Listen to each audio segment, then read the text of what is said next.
A village surrounded by mountains. There are also fields in this village. This village is called Treim. People greet each other. Cows graze in a field, and a woman by the river washes clothes, while a rooster walks in the foreground. The boy hits the ground with a hoe and the earth flies around. A man is rolling stones in a cart, and another is trying to remove a stump with a beam. And again, the boy continues to work with a hoe, while a log is dragged against the background of a man. The boy's name is Luca, and he is 10 years old. He begins to say that the same thing happens to him every day, continuing to work with the hoe. However, if they had a tractor, the boy would work on it, and everything would be much easier. The boy is a reborn from another world. Although he was reborn, his memories before reincarnation are a little vague. He only remembers how comfortable life was in the past world. He says there are no mechanisms at all in this new world. The boy looks at his finger, starting to slowly twist it. Instead, there is magic in this world. The main character twirls a stream of water on his finger. He says that this world is like one of the games he played before his rebirth. And a dragon and magicians appear in the background. He made a small ball out of a jet of water, which he twisted and swallowed it, after only sighing heavily. Using magic power, you can create elements such as fire or water. In this world, almost everyone can use household magic. Besides fire and water, there is also earth and wind. There is a lot of light around the boy, and it looks like a barrier. And he says that we need to continue working in the same spirit. There is also auxiliary magic in this world, such as, quote, strengthening the body. The main character continues to work hard. Everyone is working behind the boy too. A man is pushing something in a cart. The sun is setting behind the mountains. The main character says that he was born in a rural area, and there are many inconveniences here. The grandmother drives the pigs back, and the woman hangs up the laundry. However, this is a very good and peaceful land. The boy looks at the large plowed fields and the village against the background of the mountains. His father shouts to Luke that it's time to return and goes to meet him. Luca stops working, and Raren, throwing part of the hoe over his shoulder, looks at his father. The man says that Luke is making good progress. The main character asks about how his father worked. He replies that he feels great and he can't take time off from work. They want to prepare a bath using magic at home. They are returning from the public fields. A man waves after them from the field. Father and son smile at each other as they slowly leave the fields. Everyone in the village smiles at them and waves their hands, offering various dishes. They go straight to their house with a basket in their hands. A father and son return to the house. A little girl runs towards them and shouts, greeting her brother and dad. The woman also greets her beloved ones, Edward and Luke. The man exclaims joyfully that they are at home. Luke also repeats that he is at home. Alice asks her brother if they will wash together today. Luca says he will prepare hot water. Mom asks if Luke is tired. He replies that he wants to prepare the bathroom at will, so he will not bother his parents. Mom says that it turns out that everyone washes in the bathroom made by Luca. My father says that he considered this use of water a luxury, but he was already used to it. He tells his daughter to go with them, but she refuses. The wife says that the husband does not know how to wash others. The amount of water is determined by magic power, and the temperature is determined by his imagination. In the village itself, there is no custom to wash in the bathroom. Residents mostly wipe their bodies with a damp towel. Luca dials the bathroom, and his sister is already running from behind. However, Luke still has memories of taking a bath in a previous life, so he didn't like the way the villagers washed right away. The main character couldn't stand it and made a bathroom out of the pantry with the help of earth magic. The parents were shocked at the time, not understanding what their son had done. The boy was emotional at the time and doesn't really remember how he did it, but his parents liked it, and Alice is especially glad. And the result was positive in the end. Alice asks her brother to do everything as usual, and he agrees. He starts doing something with the water. Collecting water with the help of magic power, he divides it into small parts. Luca made a little man out of water and began to say that a long time ago, Sekitaro was born under the crowns of the great tree. Luca and his sister are enjoying what is happening. Alice looks with delight in her eyes not only at the waterman, but also at other creatures from the water around her. Based on fairy tales from the main character's past life, he arranges his sister's own water puppet show. This is the magic that Luca came up with to make his little sister happy.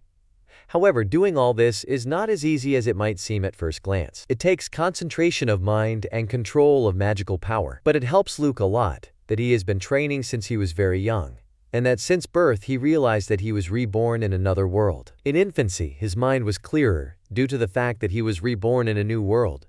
However, he does not remember what happened before his reincarnation. Luca can't remember. It was like there was a constant white noise in his head. But there was only one thing that was accurate: the feeling that something bad has clearly happened. Luke now has loving parents. With the help of magic, they carefully raised him. Sonia wipes the onion after the bath, and Edward uses wind magic to help his little son dry faster. And in his mother's milk, the main character was able to feel for the first time what magical power is. He drank the milk with relish. Luke tried everything to see if he could use magic in infancy. He noticed that by repeating the same thing, he was increasing the amount of magic power, and that for the first time he felt the exhaustion of his magic power. It was then that Luca felt as if he had sensed absolutely the whole world around him. He felt like he was flying in the sky. Luca looks at his parents with big eyes. Sonia and Edward are crying with joy. It turns out that in fact the boy almost died at that moment. The village priest was in time, and thanks to his efforts, he returned the baby to normal. Luca remembered for a long time the relieved and joyful faces of his parents that day. Magic that is projected into the outside world uses the magical power that is inside the main character. Thanks to this, he was at least able to understand how everything works. In addition, magic power can be absorbed from the environment, and Luca has learned how to use it all. Magic power can be obtained from water, earth, and air, and transformed into more powerful magic power. And since the main character was reborn in a world with magic, he decided that he needed to learn how to use it in such a way as to make life easier. His sister looks with admiration at how he makes figures out of water and controls them. And at the same time, Luke will please his beloved sister. Every day is a special training for him in the use of magic. At this moment, their mother abruptly opens the door, and they both flinch at her appearance. She says they should finish. Mom puts the prepared food on the table, and Luca stirs the contents of the glasses with her magic. There is a lot of delicious food on the table. Having gathered together, the family enjoys a cooked meal at the same table. Along the way, the father tells Luke about something. His father tells Luke that his magical power is important for life, and that using this power to take a bath is a luxury. Luca knows that you have to be careful with the Force. The father asks about his son's condition, and he says that he is fine. Luca asks his father if he did something wrong, but his father only replies that everything is fine and smiles broadly. The head of the family says that his wife is an excellent cook. To this, Alice says that mom cooks certainly tastier than dad. It's night outside, and Luca is lying in bed in his room. It contains a wardrobe, a bedside table, and a pair of slippers by the bed. The main character does not try to demand too much from his new life. His sister is already sleeping sweetly, and in her hand she has a favorite toy plush bunny. The father, sitting with his mother, drinks from a mug, and there is a bottle next to it. Luca only wants to live peacefully with his dear family in the future. The sun has risen from behind the mountains, and the rooster has already crowed. Alice wakes up and walks slowly to her parents, wishing everyone in the room a good morning. She wonders where her brother is now. Mom also wishes her daughter a good morning and replies that Luca is already in the field. Alice is surprised by this. The father adds that Luca practices his magic there. Edward decided it was time to see what his son was doing. The wife and daughter wish the father good luck. In the field, Luca trains the magic of the earth.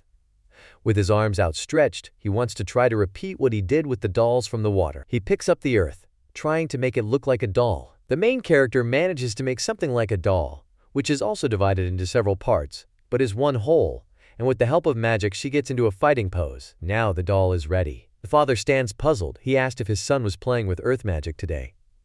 Luca replied that he was not playing and that the doll's name was Bond. Luca made it in the image of the classic skeleton of models in 3D games. Luca ordered him to work. The doll swings the hoe, and Luca tells his father that this will only speed up work in the field. Luke's father stands in surprise and thinks that his son can already control magic of this size. The doll plummets and flies apart. Luke and his father stand in shock. The father says that his son still needs to work on the balance. Luca thought that everything would work out. The father tells his son not to be surprised when all the villagers stare at him. The main feature of the main character's life is playing with magic in a remote rural area. Luca puts his skeleton of a model out of the ground on his feet again, and his father goes to the people who waved at him and called to him. The village of Traneem, which has a population of about 200 people. It is a remote and small mountain village. There are also fields where male representatives work. The village was built by order of the Margrave, who manages this land. The purpose of land development is the herb of magical power. The precious herb grows on special soil, and is used as a raw material for magical medicine. A field and the houses of the residents can be seen from behind. The doll that Luca made is holding a hoe. He was thinking about how to make it easier for everyone to work in the field, so he created this doll from the ground so that it would work. Luca begins to tell me that this earthen doll has a name, and her name is Bon.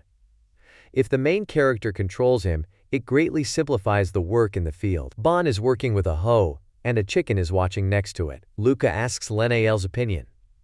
The girl just exclaims at this and says that what the main character did looks very cool. Lenael is Luke's childhood friend, the granddaughter of the village head, and she is like family to him. The girl also knows about the bathroom and actively uses it. Lenael says that all this reminds her of how Luca plays with Alice. To this, the boy replies that these are not games, but a special training. The doll falls apart, and Luca says it's harder with her. Here a childhood friend says that she would not mind looking at Luke's water dolls.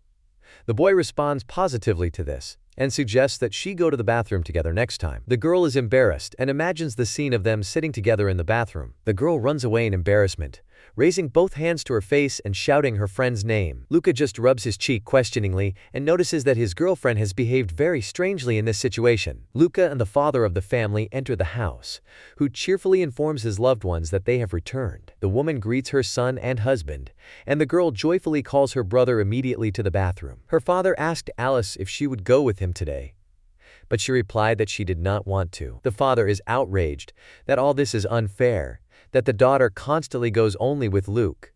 The son asked if the father could hear himself at all. Alice screams and cries already in the bathroom. Luca doesn't understand why Alice screamed, because the doll is right here. The girl shakes her hands and says that she wants a doll that can be crushed, and a doll that is not cute at all now. After Alice's words, Luca understands what's going on and apologizes. The boy creates a figurine that he created for Alice before, and she says it's much better this way. Luca realizes that because of the training, his dolls have become much more like people than before. The main character also creates a figurine that has much more muscles than the figurine he created specifically for Alice. He wonders if these new dolls are really unlovely. Luca thinks that he should definitely change the structure of the bond. However, if he increases the number of parts, then it will be more difficult to control the doll. It would be better to find a way to manage all the parts at the same time, rather than each one individually. There must be a way to create such a doll, and Luca was able to find it. He managed to transform the doll into a single mechanism, and now it looked like a little man. Alice asked her brother what was wrong with him. He said not to pay attention to him. It suddenly became much easier to control several parts at the same time. Luke's doll began to move quickly.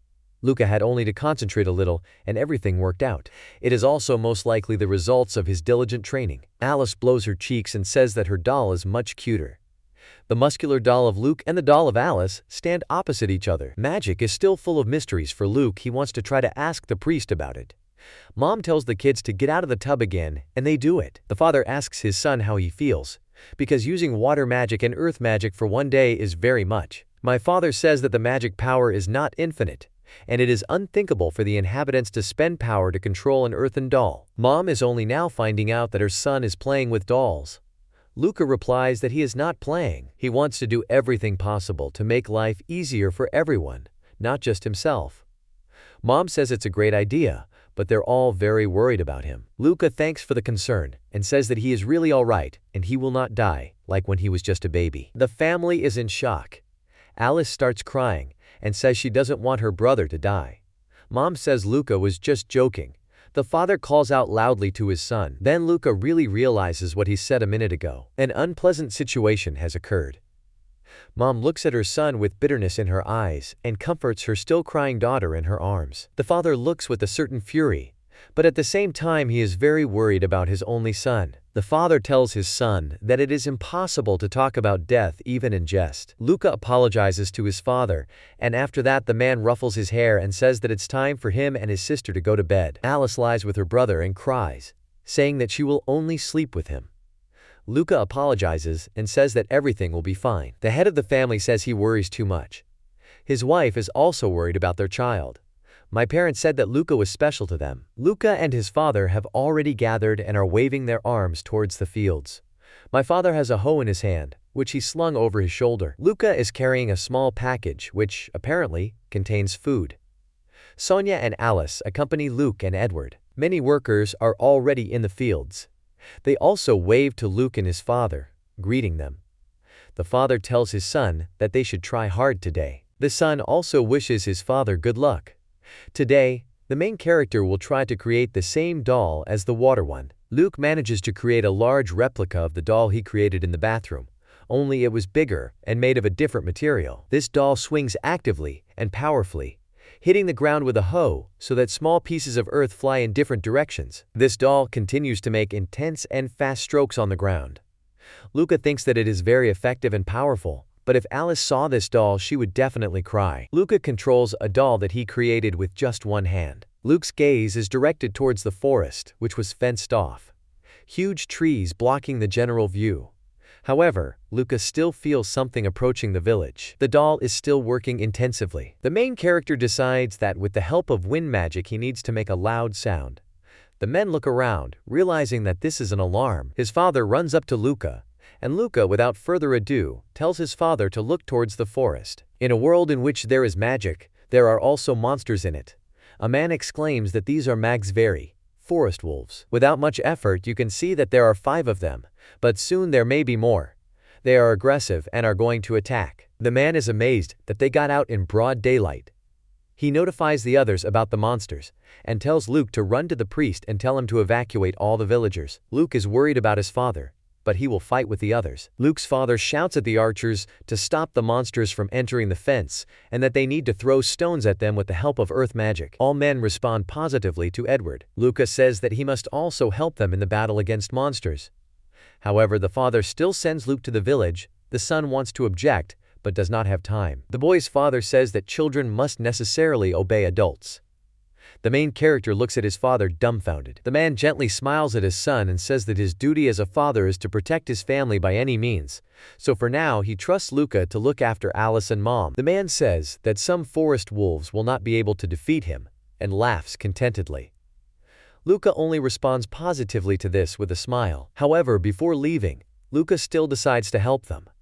The father only managed to ask in surprise what his son was doing. The archers had already taken their bows and were rushing into battle. One of the men runs to Captain Ed and simultaneously informs him that there are not enough arrows.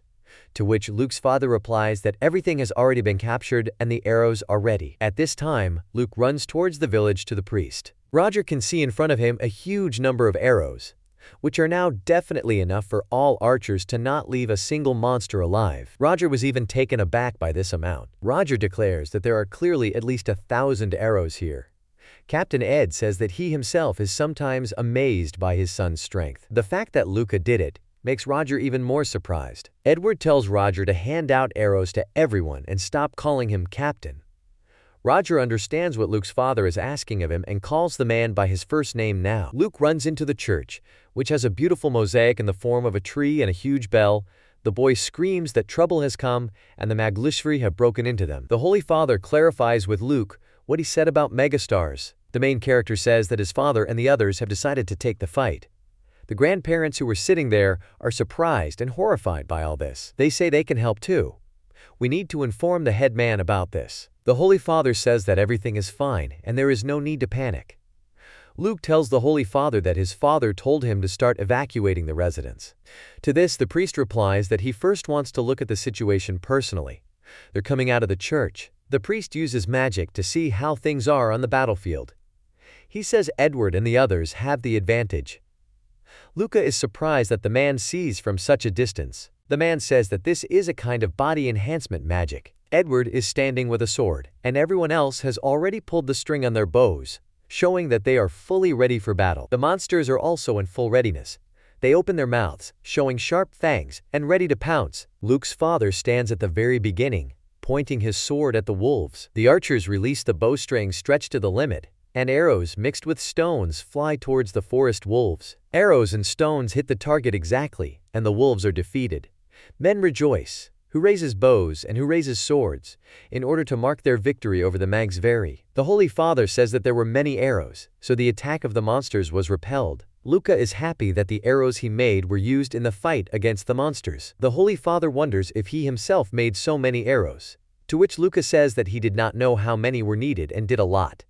The Holy Father thinks about what Luke did, The Holy Father says that what Luke did is amazing and asks him to come by sometime because he wants to talk to him about important things. Luca says he's coming. The monsters are defeated. The grandfather who was at the church says that he only wanted to go to the rescue. Luca notices his father and his friend from behind, who are walking straight towards him and smiling. Luca says they did a good job. My father laughs and says that it was all a piece of cake. Roger says that the arrows that Luca made helped them all a lot. The men also greet Linnell's father. The Holy Father asks if anyone needs help. But according to the men, this battle was easier than working in the field. The men on the field have already started to deal with the corpses. They will collect the skin and fangs. The meat is also edible, so everyone will get it. Luke's father and Roger came here to report to the Holy Father and invite him to the field with them. He agrees. Luke asks what he should do then. His father says that the work is already over for today, so he can go home to rest and also tell his mother about everything. He sees off all the men, waving to them. They did the same. The men are sitting in a semicircle. Roger says that there was nothing like this in the forest before, and then the monsters came out in the middle of the day. Headman Toshton says that the magical power attracts the beasts.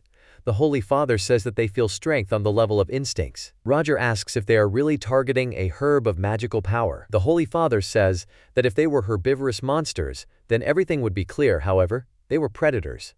Apparently, they were attracted to something else. The Holy Father says that they might have been attracted by Luke. He says that the boy has an extremely huge supply of magical power. It is also worth considering the quantity and quality of this magical power. With all these factors, onions are very tasty food for wild animals. Luke's father rushes off, crying out indignantly for food. He grabs the Holy Father by the collar. The men behind are shocked. Roger shouts his rank, and the headman addresses Edward as a youngster and asks him to be quiet, calm down. The Holy Father apologizes and says that he chose his words badly. Luke's father, clenching his teeth, is trembling with anger himself. The man calms down and apologizes. He says he lost his temper. The men look at Edward with concern. Roger and the headman address him, but he asks them to stop addressing him in this way. He says that everything is different from when he was on his father's territory. Already in the house, Luca tells his mother what happened on the field. Mother and sister listen to Luke with surprise on their faces. Luke's father is still sitting there with a puzzled face and thinks that now protecting the village and his family is his most important duty. Luca says he's at home. Mom meets her son, holding a broom in her hands, and wants to ask something, but does not have time. The main character begins to say that the corpses of the monsters have not yet been fully sorted out, so they were released earlier than usual. The son asks his mother where Alice is. Mom only replies that her daughter is asleep. Mom says that Linnell came to visit and helped around the house, and also played with Alice. Luca asks where she is now. Mom replies that she washes in the bathroom. The main character opens the bathroom door with a creak and sees Linnell. The girl is embarrassed, and the main character says that he remembers how she wanted to look at the water dolls, and now he will show her everything. The whole house is filled with the confused cry of a girl. Mom scolds Luke, says that you can't go into the girl's bathroom without permission. Luca says that he understood and will knock before entering. The girl says that everything is fine and she did not expect it. Mom apologizes and says that her son is a fool. The girl understands. Lana Kale thanks Luca for yesterday and says that Dad told her how much he helped to defeat the monsters. He says he didn't do anything and that it was over while he was walking to the church. As soon as the conversation turned to the church, the main character abruptly recalls that the Holy Father asked him to come in. Luke comes to the church. It's pretty clear outside. In the church, he is immediately met and greeted by the Holy Father. And next to him stands a girl who smiles sweetly and also greets the boy. The boy greets the Holy Father and sister. The Holy Father thanks Luke for the parish he promised. The main character admits that he forgot about the promise and that he did something bad to Linnell. The sister of the church, who stands next to the Holy Father, is surprised. Luca abruptly begins to feel strange and says that he has always been so forgetful. He says that clearly something was wrong and something had to be done. He doesn't understand what's wrong with him. The father and sister were wary. Luca screams through clenched teeth. The Holy Father approaches Luke and sits down next to him, taking his hand and putting the other on his shoulder.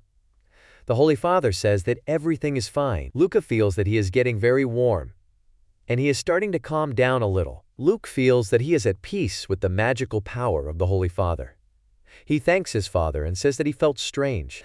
The father says that children are sensitive to this kind of thing, and the main thing is calmness. Luca turns his attention to his sister. Sister Ulrika looks very depressed and shocked at the same time, and tracks of tears are running down her cheeks.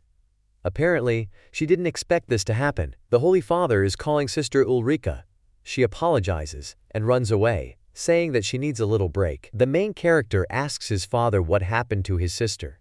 The Holy Father replies that she is also very sensitive, no way a child, she has a different case. He says that as she got older, she became tearful. Luke decided to ask the Holy Father why he had called him after all. His father says he called him because of his amazing magical powers.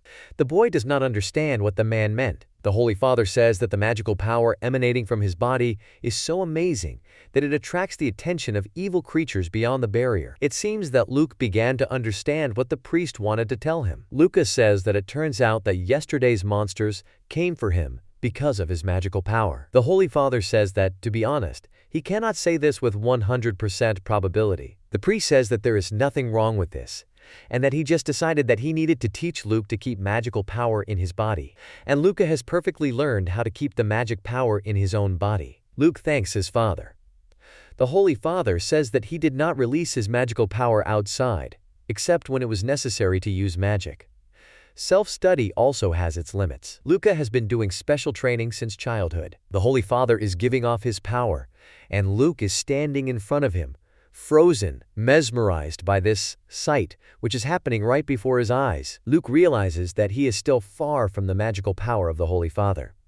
Luke says that the Holy Father hid such amazing magical power. However, the Father says that he is far from the strength of the main character. The Father takes into account that Luca was able to see his magical power, which means that Luca has no problems with sensory abilities. The Holy Father wants to teach Luke the concealment of magical power.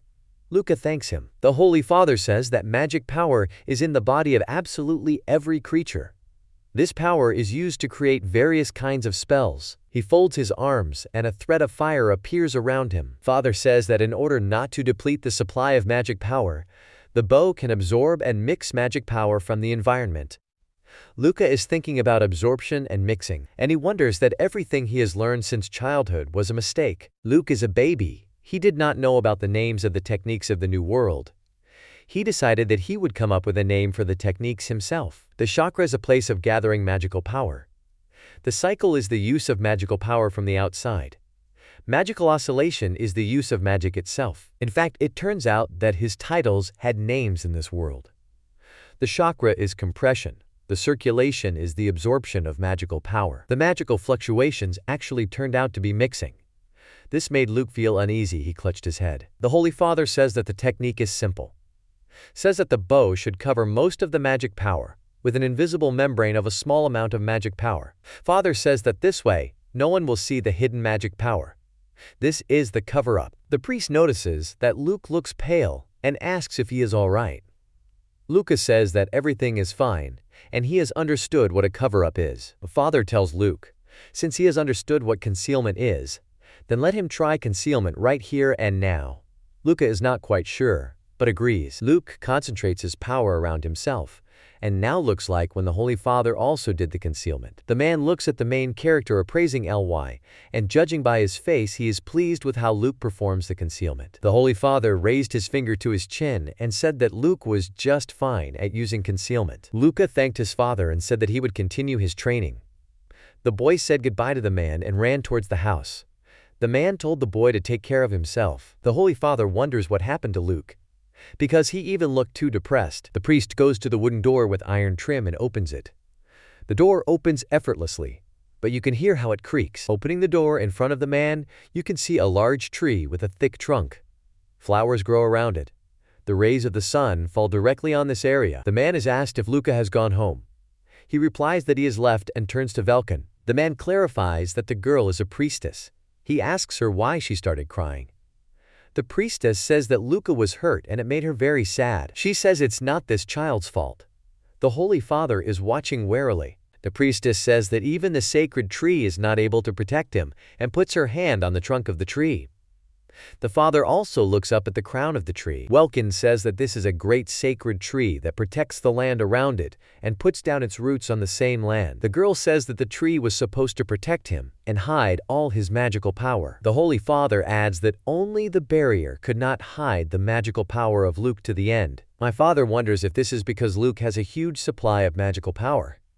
The priestess says that it's not the quantity at all but the quality. She clarifies that it can no longer even be called quality, but pristine purity. The priestess says that despite the fact that the bow was blocked by a barrier, its light could not be extinguished, and the monsters found it. Father says it's not the priestess's fault. She also calms herself so much, she is also grateful that his father taught him how to hide. It will be safer this way. The woman took off her headdress. She has elf ears, and says she will protect this tree together with the Holy Father, and that the village lives in peace, thanks to their efforts. Welkin says that she is half elf, so she still has a lot to learn, because she is very young. The Holy Father says that if she is young, then he is a baby compared to her. The girl with the elf ears asks if this is really how the Holy Father calls her an old woman, while she smiles sweetly. The father was caught off guard, and he was even taken aback by such a question from the priestess and began to explain that he did not mean it at all. The priestess says that everything is fine and the elves are proud of their age. She compares her kind of elves to trees that grow slowly, but this is only a plus. Sister Welkin continues to explain that although they look quite young, they are already old for humans, but for other elves, they are like seedlings. The girl says that the ancestors of the elves are the high elves. The high elves look even younger, and even with age, they hardly age. The priestess says that if the Holy Father ever meets the high elves, then let him not laugh at their appearance. Otherwise, he will be immediately killed on the spot. Holy Father, I was glad to take note of this. The girl says that it's not only her who should be thanked. The Holy Father doesn't understand what she's talking about. She says that we should not forget about the man who found the sacred tree here and begged the elves to send a priestess to this land. The priestess smiles and says that without this man, this village would not exist at all. The Holy Father agrees and says that he is grateful to everyone. He says he is grateful to the sacred tree, the priestess and, of course, the Margrave, a huge clearing where Luca lies. He thinks that it is natural that in the world of magic, every spell already has its own name. The boy behaved like a stupid teenager, and he is very ashamed of it. Luca is rolling on the ground, clutching his head. Luca assumes a sitting position and immediately uses compression, absorption, and mixing, shouting that it is necessary like this. A strong and bright glow appears, and at the very end, so that nothing can be seen by the monsters, the main character uses concealment. As a result of all the spells that the main character used, some kind of round object appears. Luca wonders, not understanding what it is. After trying out all the spells at once at Luke, some kind of strange round stone was formed on the outskirts. The main character exhales with relief, and he is glad that he at least managed to vent all his emotions. It made him feel a little better. The boy says it's getting late and it's time to go home. He leaves the stone he created lying on the ground. Luke is greeted by his mother and says that he is late today. Luke says he went to church today and learned a lot about magic. The father says that the son should show what he has learned. Luca was too tired. His father realized that. Mom says Alice was waiting for him to go to the bathroom. The boy says that he is too tired today, so Alice will be able to play with the dolls quite a bit compared to their usual bathroom techniques. The girl only sighed sadly at this. Parents smile at their friendly children. The wife asks about what happened to their son. The husband says that this spell is called concealment. The man says that this is so that their dear son is under reliable protection. A rooster is crowing outside, and the sun illuminates absolutely everything around with its bright rays. The wife sits and slices an apple with a smile. The husband looks straight ahead with interest, pursing his lips and rubbing his chin. Also by throwing a leg over a chair. Luke says that yesterday the Holy Father actively taught him concealment, but he does not know how well he is able to do it. Explaining this, he slightly opened his mouth and stretched out one of his hands forward. My father says that if someone stands 20 paces further than him, then no one of a man's level will notice him. Luke clarifies about the 20 steps and whether it's really that surprising. The man says it's definitely amazing. Even he wouldn't notice. The main character says that he wants to try another way of hiding magical power. My father looks at me in surprise, wondering what kind of other way to hide magic power is. Lucas says he was able to find something new when he was disappointed in himself. Before you surround yourself with a shell of magical power, You need to create a space. His cheeks are a little flushed with anticipation. Having created a space, the main character transferred all his magical power of this space into his body. And then he will create a shell on top of the space without magical power. A bright shell is created around the bow. The concealment that the Holy Father taught Luke hides magical power with just one shell. Luke's method involves creating 2 shells of magical power at the same time. The only thing Luke thinks about is whether he will succeed. The father and mother look at their son in horror with their mouths open. My father fell from his chair to the floor, and his slipper flew off his feet. The mother left the sliced apple, raising her hand to her mouth as a sign of shock. Luca is interested in how they like his concealment, which he has perfected. The father says that his son is not here. The mother asks if her son is okay. Luca says he's fine and he's doing just fine, and waves his hands. Mother, father, and Luke have surprised faces because they hear a loud scream all over the house. Alice runs to her brother in tears. Luca does not understand what has happened and holds out his hands to his younger sister. The girl says she doesn't want her brother to disappear. Luca says that everything is fine and he is here, he will not disappear from her anywhere. The father says that the son's concealment is so amazing that she thought he had disappeared. Mom tells her son not to use such a powerful concealment for no particular reason. Luca replies to his mother that he will not use concealment without a special reason. Luca learns that Alice can sense his magical power from a distance. The father asks his daughter if she knows where her brother is. She says she always knows where Luca is. Alice calms down and decides to show where she feels Luke when he is not at home. She says that when he wakes up, he is always there and points with his finger. The faces of the rest of the family reflect surprise. A house that is immediately visible. The father is shocked that the daughter can feel her brother so far away. Hills in the background and a lonely house at the top of the mountain, to which a path leads. And then there are fields and mountains. Edward is surprised that Alice feels her brother's magical power so strongly even when he is in the fields. Luca says it's great for his sister. The father starts laughing and says that she is his daughter with Sonia. Mom just laughs contentedly and confirms. Luca says that he will hide his magic power so that he will not be found by very bad animals. The sister asks again about the concealment. Luke begins to use concealment, but this option is a little simplified than the previous one, especially for Alice, when his power was not felt at all. Alice says it's okay, because that's how she can feel her brother. Luke asks if he's really that bad at hiding. The father was taken aback and replied to his son that he was a great fellow. Mom covers her mouth with her hand in surprise and says that Alice just feels his magic power too much. Alice smiles contentedly with a blush on her cheeks and says that this is because she loves him very much. Luca replies that he understands everything and thanks Alice, stroking her head. The father thinks that he can be proud of his children because they grow up to be very smart. The man's gaze is full of happiness, and he also thinks that his father would also be proud of his grandchildren. From the house in which they live, it is heard that someone says that they should all go to breakfast, and father and son, after a pleasant breakfast, will go to work in the fields. It takes Luke's father into the past. The men behind the barrel, on which there is an appetizer and a bottle, ask if he is really carrying flowers to that beloved one. The guy holding the bouquet smiles and says that he actually forbade them to drink in the city center. They say that they can't meet Margrave's son in person in the city, after which they start laughing. Ed says that they are fools, and they know without him that he is just a child from a concubine, a commoner, like them. Men shout that even though he always says that, he has an education. They tell him to marry his girlfriend faster, otherwise the booze is idle for a special occasion. He waves his hand at them and goes on thinking that it's time to get married. The guy remembers the past. Black silhouettes with faces of ridicule whispered that he was just a concubine's child.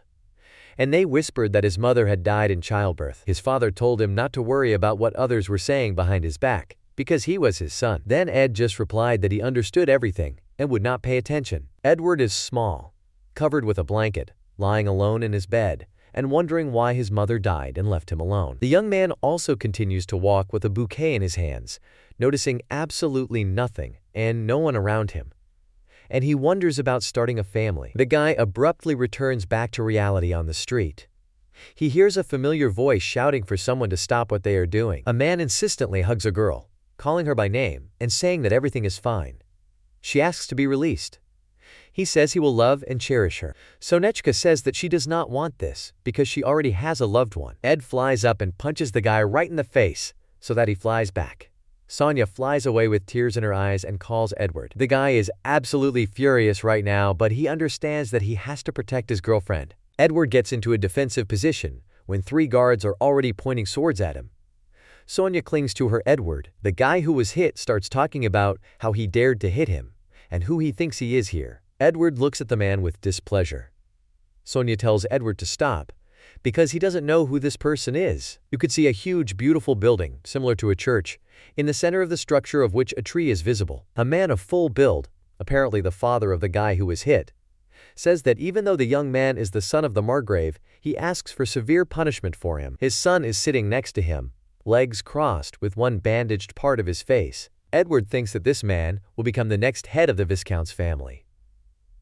Edward is sitting with his father, with his hands clasped in a lock and his head down, looking down. The father says that he asks you to take into account that his son is very sorry for the act he did. The father says that his son will be discharged from the army and sent to the Forbidden Lands on the border for their development, and all proceeds from there will be used to pay compensation. Edward continues to sit silently next to his father. Also, Edward will not be allowed to leave the territory until compensation is paid. The conversation continues, and it is revealed that the Forbidden Lands are a dangerous territory where only elves and dragons live. The person who was hit likes it all very much. The old man with the beard, apparently the priest of this church, says that according to the law of the God of the Covenant, compensation will be paid. They will put a contract spell on Edward so that he will not be able to escape from the Forbidden Lands before paying all the compensation. Edward's father is sitting in front of the man's family and his son, and looks towards his son, who is standing in front of the priest. The Holy Father stands behind the pedestal and asks if Edward agrees. He replies that he agrees, putting his hand on his chest. However, the guy who was hit clenches his hand into a fist and declares that this is too little to atone for the guilt in front of him. The father behind him goes into shock, not believing his eyes, and stretches out his hand, wanting to stop his son, but does not do so. The young man says that compensation will have to be paid with products from the Forbidden Lands, and for tax evasion, the death penalty should be added. The father tells his son that he is an idiot. The priest turns to the Margrave, who agrees to this. The Margrave was visibly angry and said that if the Viscount really thought it was necessary. The man's face looks shocked. He tries to say something, but his son just won't let him do it. The Viscount's son says that everything is settled then. Everyone stood on opposite sides of Edward, and the Holy Father began to say that in the name of the God of the Covenant, a contractual spell would henceforth be cast on Edward. A ray of light descends on the guy, which illuminates the entire room. A huge house with a balcony. Already in this house, Edward's father is sitting and saying that, of course, his son has done things. Then he raises his finger up and asks Toshton to bring alcohol, and he is already standing with a bottle on a tray, handing it to the gentleman. Edward is sitting across from his father, with a guilty face, and he is sincerely sorry for what happened today all day. He apologizes to his father. My father chuckled. However, he praises his son for trying to protect the woman he probably loves with all his heart. Edward says that in the Forbidden Land it is foolish to try to master the lands inhabited by elves and dragons. Ed asks if his father has heard what they say about elves. My father quotes that, having angered a half-elf, nothing will happen, and if an elf, then the country will disappear. The father also continues that if you anger the high elf, then genocide is destined to happen. Edward has noticeably started to get nervous, and that's why he says that elves are really very dangerous to humans. Edward's father, with a glass of alcohol in his hand, turns around and asks if this is true from Ulrika.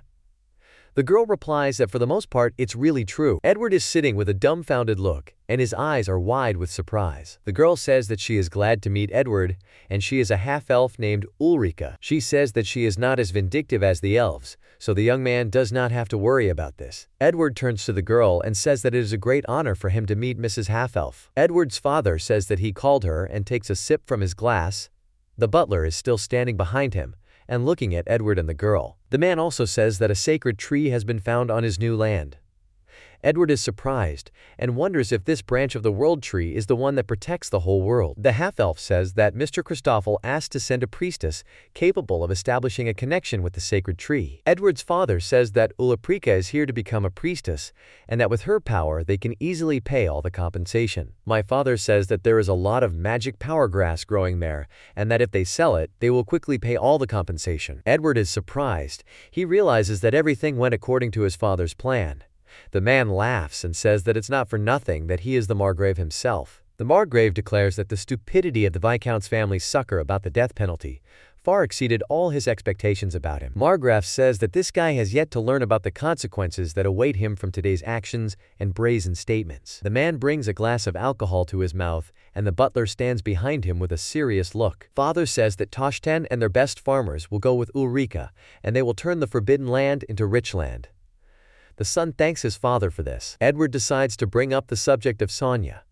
The father is interested in what the son is going to do. Edward says that it might be better to break up with her. He worries that they might never be able to see each other again. The father suggests that Edward say this to his beloved in person. Edward does not understand what his father is talking about and looks at the door in surprise. Ulrika points with her palm at the girl who has just entered through the door and is already with a rather sad face. Edward shouts the name of his beloved. Sonia only sadly pronounces the name of her beloved, putting her fist on her chest. The girl begins to apologize and says that it all happened because of her. Edward claims it's his fault and don't let her worry about it. He would leave, and she would have to stay here. Sonia rushes into the arms of her beloved and shouts that she will also go with him. Edward manages to catch the girl by shouting her name. The girl says that in order to be happy, she must always be with Edward. She looks straight into her lover's eyes, while tears flow down her cheeks. A man looks at his beloved with warmth. The girl says that she will always be with Edward.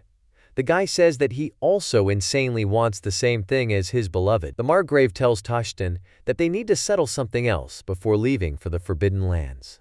Toshten agrees, bringing his hand to his chest and covering one eye. In the church, a man asks Edward in a suit and Sonia in a wedding dress if they swear in sickness and in health, even in forbidden lands, to love each other and help each other. They respond positively in unison. Sonia is crying with joy, and Edward is smiling contentedly, standing next to his wife. The guests are happy for them and raise their mugs. Edward's father reacts approvingly. Toshten wipes away tears, and Ulrika is happy for the young. You can see the house where the whole family lives now. It's been a year since Edward and the others left. Edward flies into the house out of breath, shouting his wife's name. A young mother is already sitting in a room with a priestess and an old woman, holding a baby in a bundle in her arms. She tells her husband that they have a baby boy. The child in her arms begins to cry loudly. Everyone in the room is happy for Edward and Sonia. The man wipes a tear with his hand and says that Sonia is a huge fellow, and thanks her. She offers to hold his son. The old lady and the priestess smile sweetly, watching such a picture. The man smiles and takes the child in his arms, and says that his son is also a great fellow. Edward carefully holds the baby in his big hands. Sonia laughs contentedly, watching this picture. Edward notices that the child has black hair, noting that he has golden hair, and Sonia has brown hair at all. The child looks at his father as if fascinated. Grandma smiles and says that it is very rare when children are born unlike their parents. The priestess looks quite intimidating, and very sharply asks if Edward suspects his wife of cheating. The man staggered back a little and said that of course he did not suspect his beloved of something like this. The man lifts the child up with both hands and declares that the child will be called Luca. The wife is smiling contentedly, still sitting in bed. The house they are in now, and will live with the whole family. Edward says it's his dear family now. Edward plows the land with the rest of the men. They run to him, addressing him first in the old way but then correcting themselves. He also wanted to turn, but also corrected himself to the headman. The headman declares that Luke's life is in danger. Edward is shocked. The Holy Father says that now Luke may die because he used only his inner magical power. A loud speech from one of the family members is heard from the house. Apparently it's Edward asking what everything the Holy Father said means. The priest says that if nothing is done, their newborn son will die. Edward asks how Luca can be cured. Sonia grabs her head with both hands, not believing it all. The man says that the magical power of both parents can awaken in the child his own magical power. Sonia and Edward clarify about their magical powers. The Holy Father responds positively and says that then the child will wake up. Edward and Sonia sit on opposite sides of Luke and begin to transfer magical power.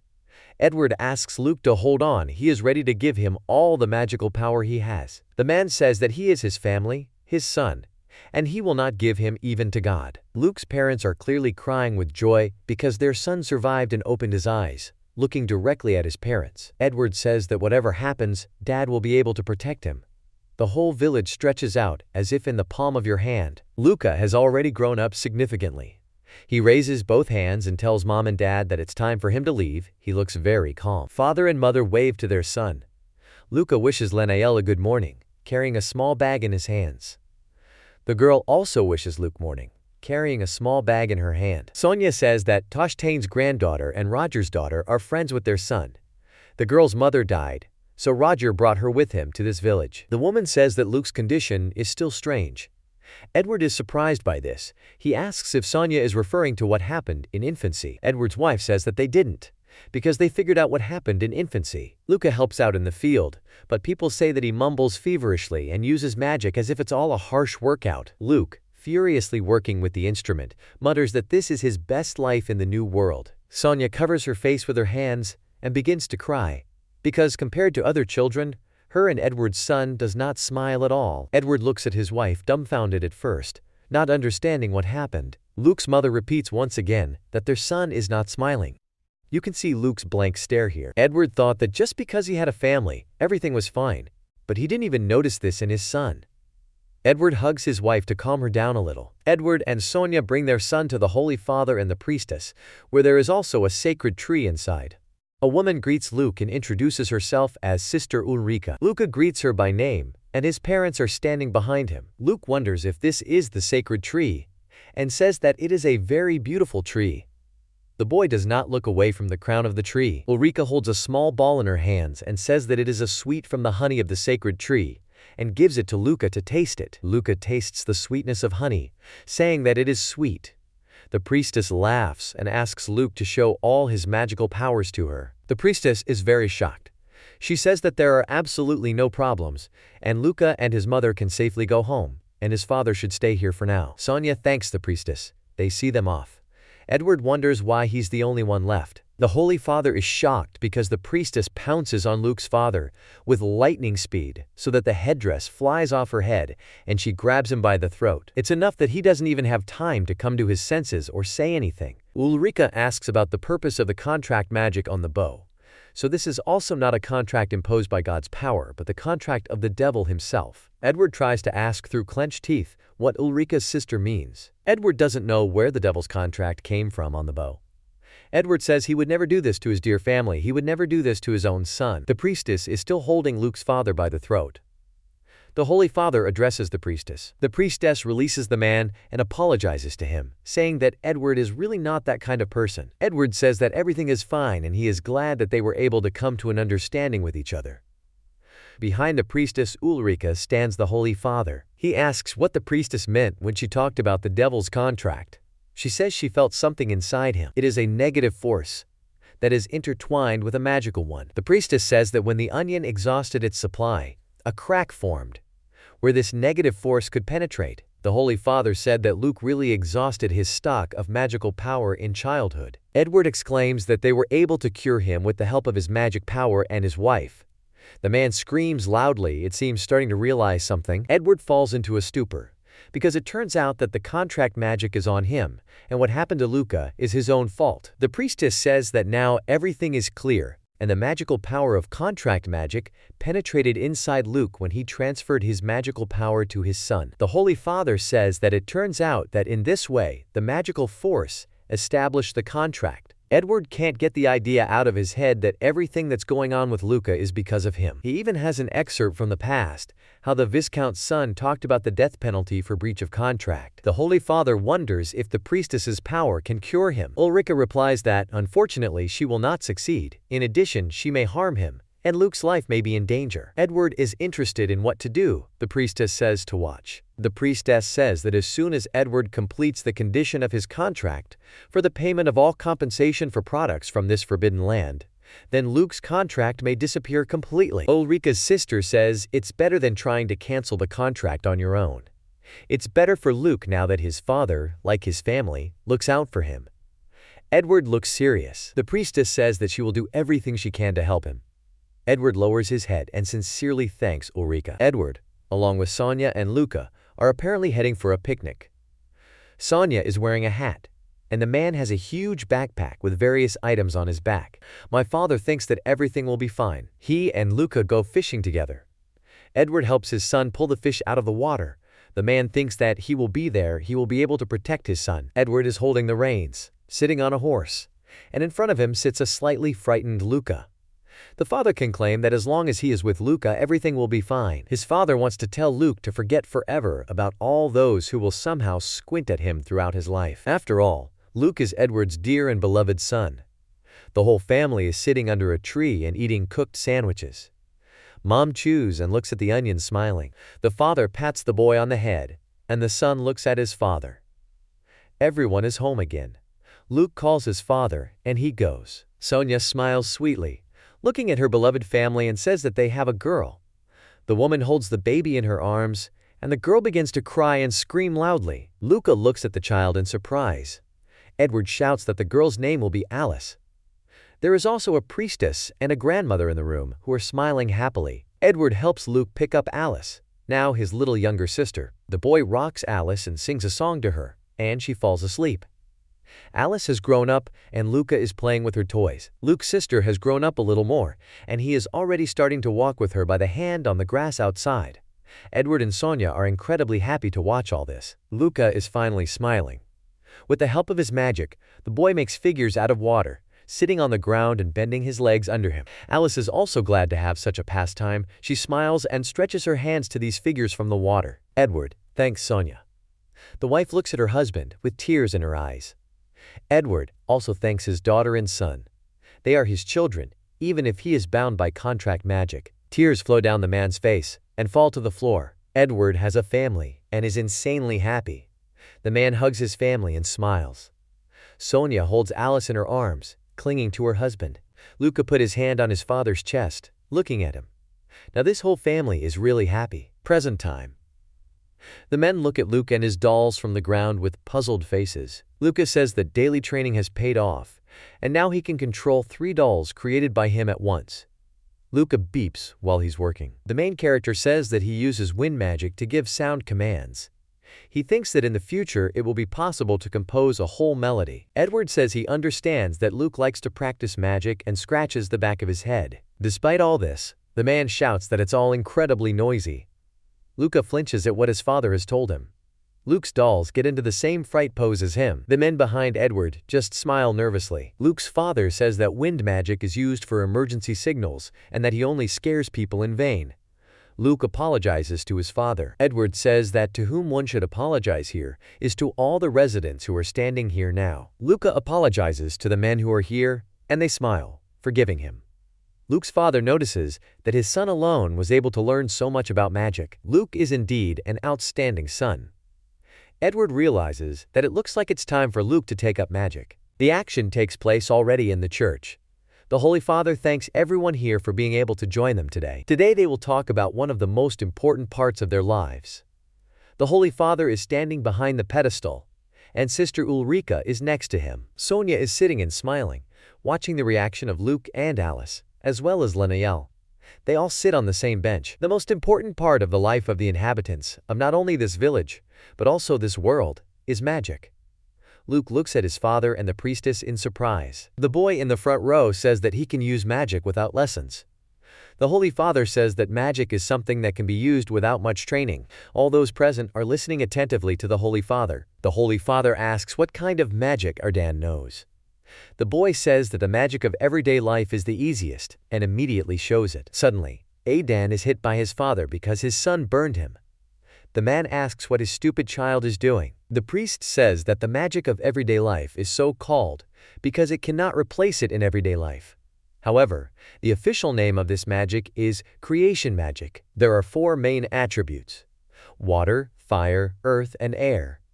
Everyone can use them. Luca thoughtfully puts his index finger to his chin, and his younger sister does the same. The main character comes to the conclusion that all this time, creating dolls from water and dolls from the earth, he used the magic of everyday life. The Holy Father says that there are other types of magic as well. He stretches out his hand to Adan's hand. Father Adana looks at the Holy Father a little shocked. With the help of the magic of life, for example, you can heal wounds. This type of magic has an effect on everyone except the magician himself. The Holy Father was able to show this to Adan by healing his fingers, which the boy burned, apparently from the magic of everyday life. Adan thanks the Holy Father, and says that he doesn't have any pain anymore. Luca thinks about it, folding his fingers on his chin, and comes to the conclusion that even magic has its subtypes. The Holy Father says that the God of life also has the magic of life.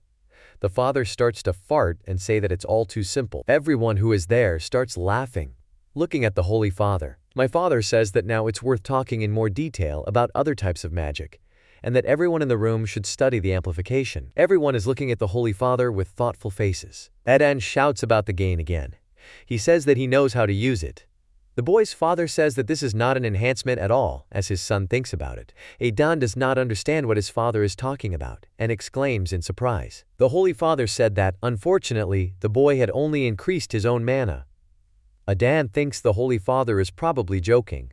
Adan wants to be cool. He asks his father what he needs to do for this. The Holy Father says that in order to be cool, Adan needs to train, and everything will be fine.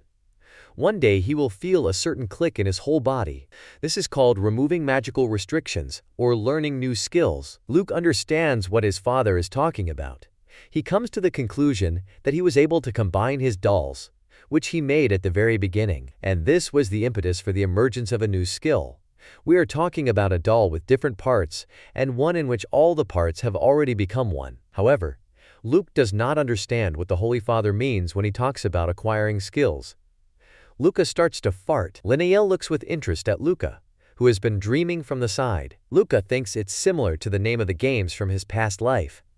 By this time, Alice had fallen asleep in her mother's arms, who was also looking at Luke with some surprise. The Holy Father asks everyone present if anyone knows about the magic responsible for strengthening, and the god who possesses this magic. Abaddon made the assumption that magic is called amplification magic, and God is also called. Abaddon's father says his son didn't guess right. Luke is sitting with a thoughtful face, seriously thinking about the answer to the Holy Father's question. Sonia holds her sleeping daughter Alice, who has fallen asleep. Luca looks at Renael in surprise, who raised her hand and replied that it was the magic of power and the god of power. The father replies that this is true. Luca notices that this is amazing and the girl is embarrassed. Strengthening the body and enhancing the reaction are very important. There is only one country that uses terms like ki and aura to refer to the magic of power. The Holy Father says that there is the magic of creation, the magic of life, the magic of power, and many other magics. His sister is still standing behind him. Everyone is listening to him attentively. My father continues to say that there is still such great magic that its mere mention is only in books and legends. This is said about the magic of creation.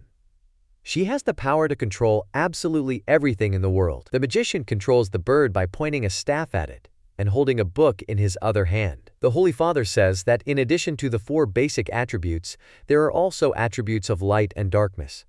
Each of them is inclined to one of the existing attributes, and the attributes include water, fire, air, earth, darkness, and light. There are many ways to determine an attribute, such as spells, magic circles, various kinds of techniques, and so on. The Holy Father says that the magic of creation can also be called witchcraft, and that the God of creation controls this magic. The priest continues to say that the magic of creation does not require anything at all in return. It works only from the imagination of the person who decides to use it. The Holy Father says that those who already know how to use magic understand exactly that it is very convenient to use such magic. Luke thinks about how his magic embodies his own thoughts into reality, and whether this means that he has the magic of creation. Here, Luca remembers his numerous water dolls and mud workers. Adan, rubbing the back of his head, asks the Holy Father, what is the difference between this magic of everyday life and this magic of creation? After all, thanks to one and the other magic, you can make both fire and water. The Holy Father praised Adan for asking such a good and necessary question. The Father says that the God of creation is responsible for the magic of creation, and all his gifts help to make people's lives much easier. A force capable of creating 4 basic elements, namely fire, water, earth, and air. Many people mistake the magic of creation for the magic of everyday life. For example, a person is warming himself from a fire, a person drinks delicious water, or a person stands under a pleasant wind. The Father puts his hand to the candle and lights it with his finger, using magic, and says that the magic of everyday life works according to existing laws and he will show it. The Holy Father can light a candle and it will continue to burn, But the magic of creation works completely differently. Here Luca begins to listen more attentively, and his sister still continues to sleep. But with the help of creation magic, the Holy Father can create fire itself. The man created it in the image of a firebird and sent it flying in a straight trajectory. Aiden exclaimed that it was simply amazing. The Father also says that if you extract all the mana from such a fire, then the fire will instantly go out, as if it never existed. This is how it happens in the example of the firebird. As soon as he snaps his fingers, with the help of everyday magic, a person can create water for himself that he can drink. A person holds a glass and drinks water, and it refreshes. However, drinking water with the help of creation magic will not work, because in this case it's like drinking air. A person has a glass of water, but they will not be able to quench their thirst. Aiden says that then it turns out that the magic of everyday life is much more useful than the magic of creation. The boy's father tells him not to be arrogant, because he does not know how to properly master the magic of everyday life. The Holy Father says the boy is right. The magic of everyday life is the power of life itself. This is the power shared with them by the most gracious goddess who created their entire world. Luke's face at the moment is replaced by a kind of surprise and even awareness of what is happening. Now he understands what's going on. After all, when mana disappears, the object itself, created by this magic of creation, disappears. However, it seems there are still some nuances to this. The clay dolls that Luca created did not disappear even when his mana was at 0. They stopped moving, however. They managed to keep their shape completely. Luca remembers how well he worked then, and his father told him that the dolls looked creepy. So then he still used not the magic of creation, but the magic of everyday life. Luca is already completely confused and does not understand anything. Aiden doesn't understand anyway, and Luca thanks him mentally. Some of the people in the room are laughing and smiling. The Holy Father says that there is one significant difference between these two magics. For each magic, you need to use different parts of the body. The power of the God of life is contained in the crown, the power of the God of the covenant is stored in the forehead, the throat is responsible for the magic of creation, the power of the God of life is contained in the heart. Above the navel is the power of the God of power. There is a container of mana under the navel and directs it to one part of the body. Egan thought about it for a while and eventually said that he still didn't understand anything. Everyone is laughing. The Holy Father says that there are many kinds of magic, and if you know what each of them is used for, then the magician has a chance to improve faster. The magic of creation, or as it is called in another way, the magic of everyday life. The power of the 4 elements. After creation, it can exist without the support of a magician. The magic of power, or as I call it otherwise, aura. It enhances the body and the acuteness of all the senses that a person has. The magic of life helps heal the wounds of others. The magic of creation, or as it is otherwise called, the magic of absolutely everything, includes the power of all 6 attributes. It disappears without mana recharge. The Holy Father suddenly asks Luke to come out and show the magic he is capable of. Luca is surprised that he was the one who was called. Lenail wishes good luck to his friend. Agon tells Luke not to get burned. The main character only responds positively. The Holy Father asks Luke to use any spell he knows. Lucas says that then he will do something simple. The Holy Father just wants to check how fast Luke's powers are developing, and the sister immediately understood what the Holy Father was up to. Luca stretches both his arms forward and creates a water doll that Alice likes. The priest and the priestess are watching Luca closely. The girl immediately woke up, as if she hadn't slept at all before, and called the doll by name. The name of the Poon doll is Poon. The Holy Father says that Luke has just wonderful everyday magic. Luca is surprised by what his father tells him and asks if what he is using is not creation magic, because it is a doll. The priestess begins to explain to Luke that the magic of everyday life also allows you to create a variety of forms. The basic shapes are balls and cubes. The deity of creation granted them this magic to make their lives easier. The sister twists the figures around her finger. Luke closes his eye and comes to the conclusion that he has mastered the magic of everyday life enough to give it a variety of forms. However, it would be impossible to create a firebird, as the Holy Father did, with the help of everyday magic. Lucas says that then it's easier to use the magic of everyday life than to make human dolls and make them move. The sister looks at Luke in surprise, not understanding what he was talking about. The priestess looks surprised and does not believe her ears. The magic of everyday life is only a part of the power of the God of creation, who created this world, and people cannot compare with God. Only one god has the right to use the magic of everyday life to create something similar to a person. A farmer bursts into the church, holding in his hands a round stone, which Luke somehow created in a fit of anger and disappointment in himself. The farmer shows the stone and says that he found it on the outskirts of the village, and he had never seen such stones before. Luca is very surprised, because he recognizes his stone. The Holy Father wonders what it is, because it looks more like a precious stone. The priestess asks to give the stone to her to look at it. Sister Ulrika carefully examines the stone, putting her index finger to it, and says that the stone reacts to manna. The Holy Father says that this is a very unusual stone, to which the sister replies that it seems to be completely harmless. However, Sister Ulrika says that it is better to keep this unusual stone. Everyone is looking at her with slightly puzzled faces. Luca notices that he forgot about this stone, and did it just like that, in a hurry, and more on emotion. The priest says that this is the end of their conversation today. Luca is ashamed to remember that moment with the stone on the field. The Holy Father asks how the priestess is doing with Luke's magic. The woman replies that the power of the bow is simply incredible. A lot of children gather around the boy to create something similar to a human being. Sister Ulrika smiles a little and thinks that Luca probably just has too stormy a childhood fantasy. You can see Luke's doll made of mud, which is just lying there. However, the priestess believes that it is impossible to create something similar to a human. The house of Margrave Christopher Ekhelm, an exhausted and scared man, addresses him, saying that he is here to break the news that in 10 years they have been able to get the body of the son of the Viscount family. The Margrave says that the carriage of the Viscount's son fell off a cliff into a magical forest, and he asks to accept his condolences. The Margrave says he heard that there was a ferocious monster in that forest. The man says that the Viscount has been through a lot. The Viscount asks if he can build a grave for his son.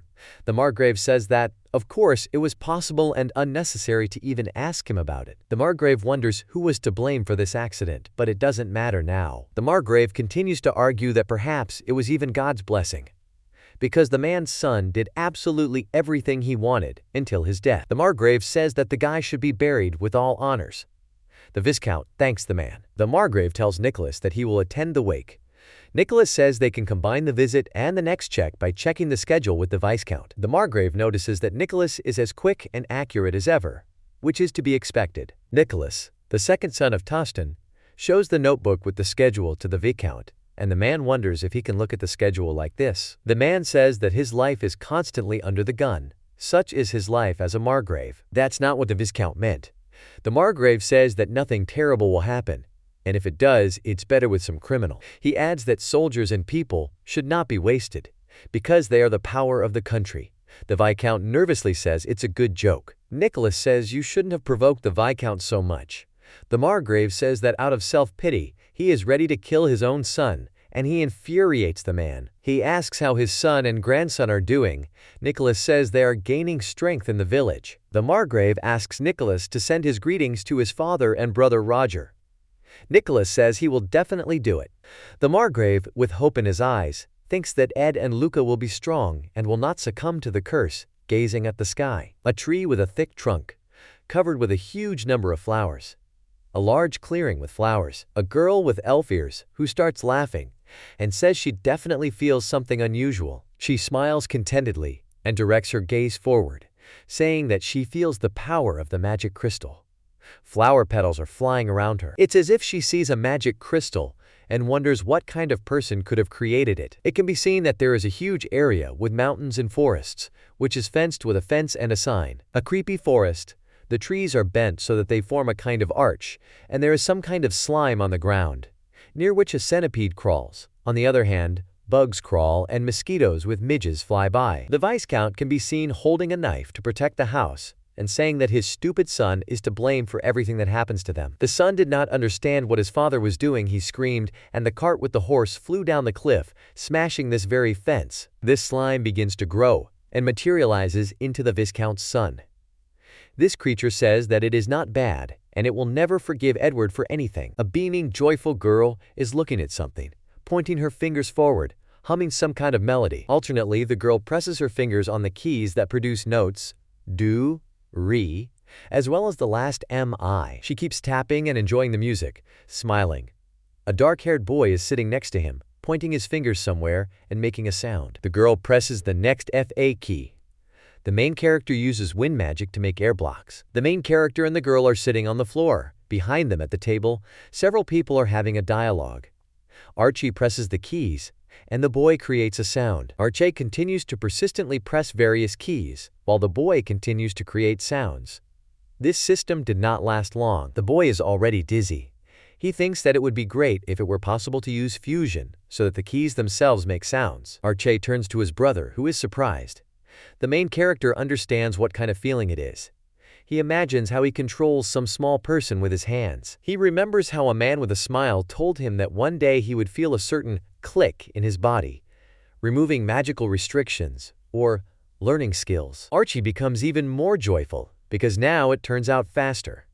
The calm protagonist informs her that this is because now the keys themselves make a sound. This power is inside him. It feels like his head has become clearer. That's why he doesn't want to stop studying magic. One of the men at the table seriously addresses the children and asks them to be quiet because Tostin has come to them. The boy, holding his head, apologizes to Mr. Tostin and also apologizes to Archie. The man in the shirt says it's okay because he's going to leave soon.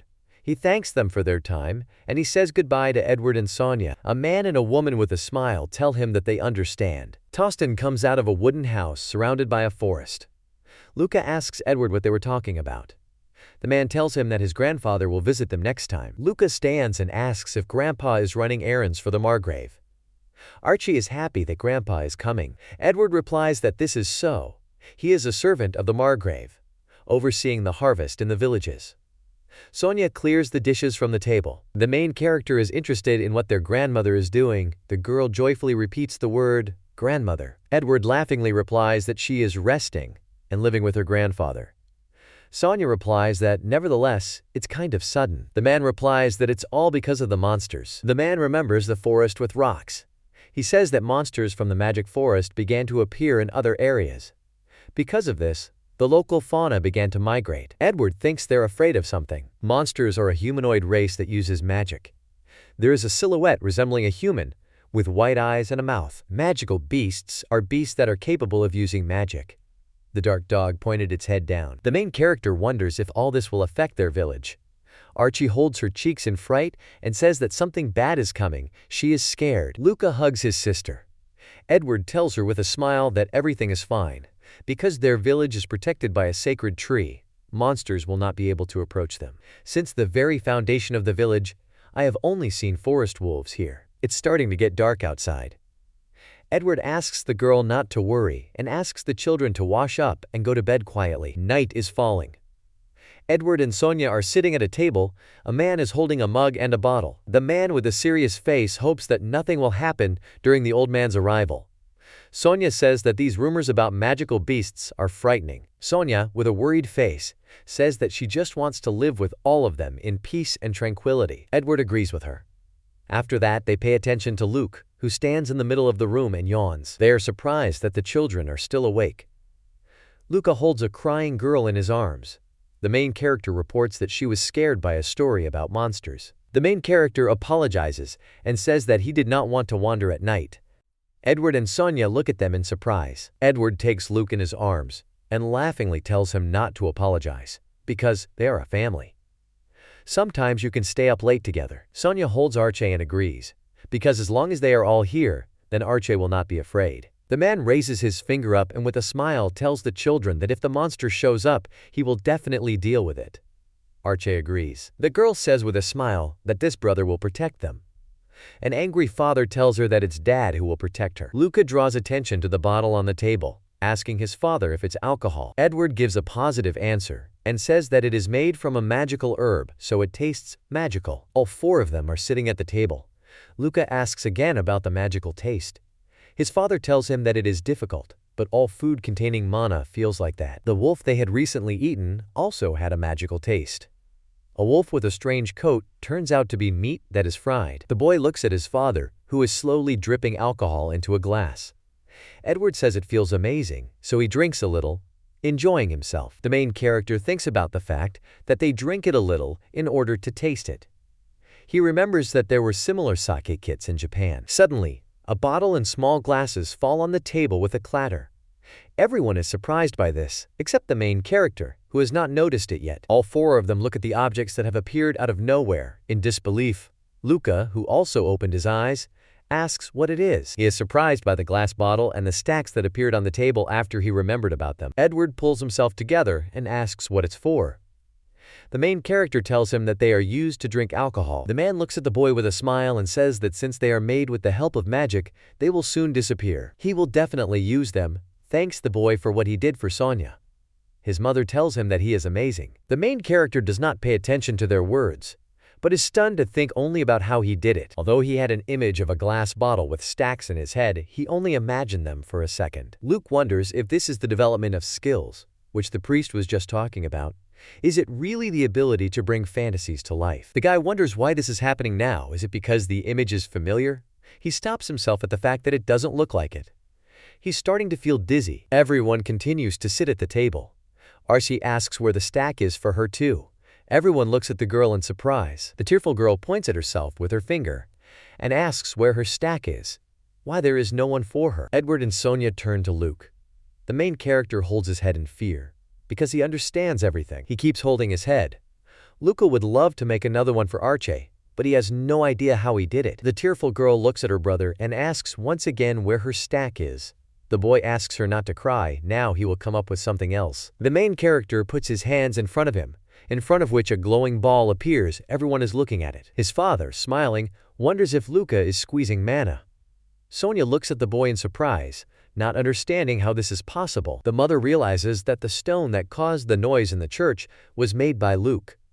Suddenly, a beautiful smooth ball appears. Everyone looks at this ball with a smile.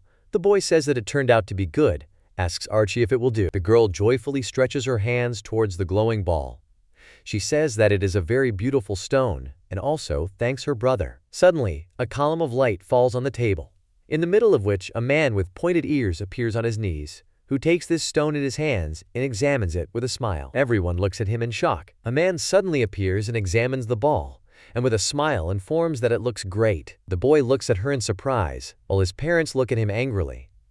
Luca doesn't understand how she could have appeared so suddenly. Sonia grabs Archie in her arms, which causes the chair she was sitting on to fall.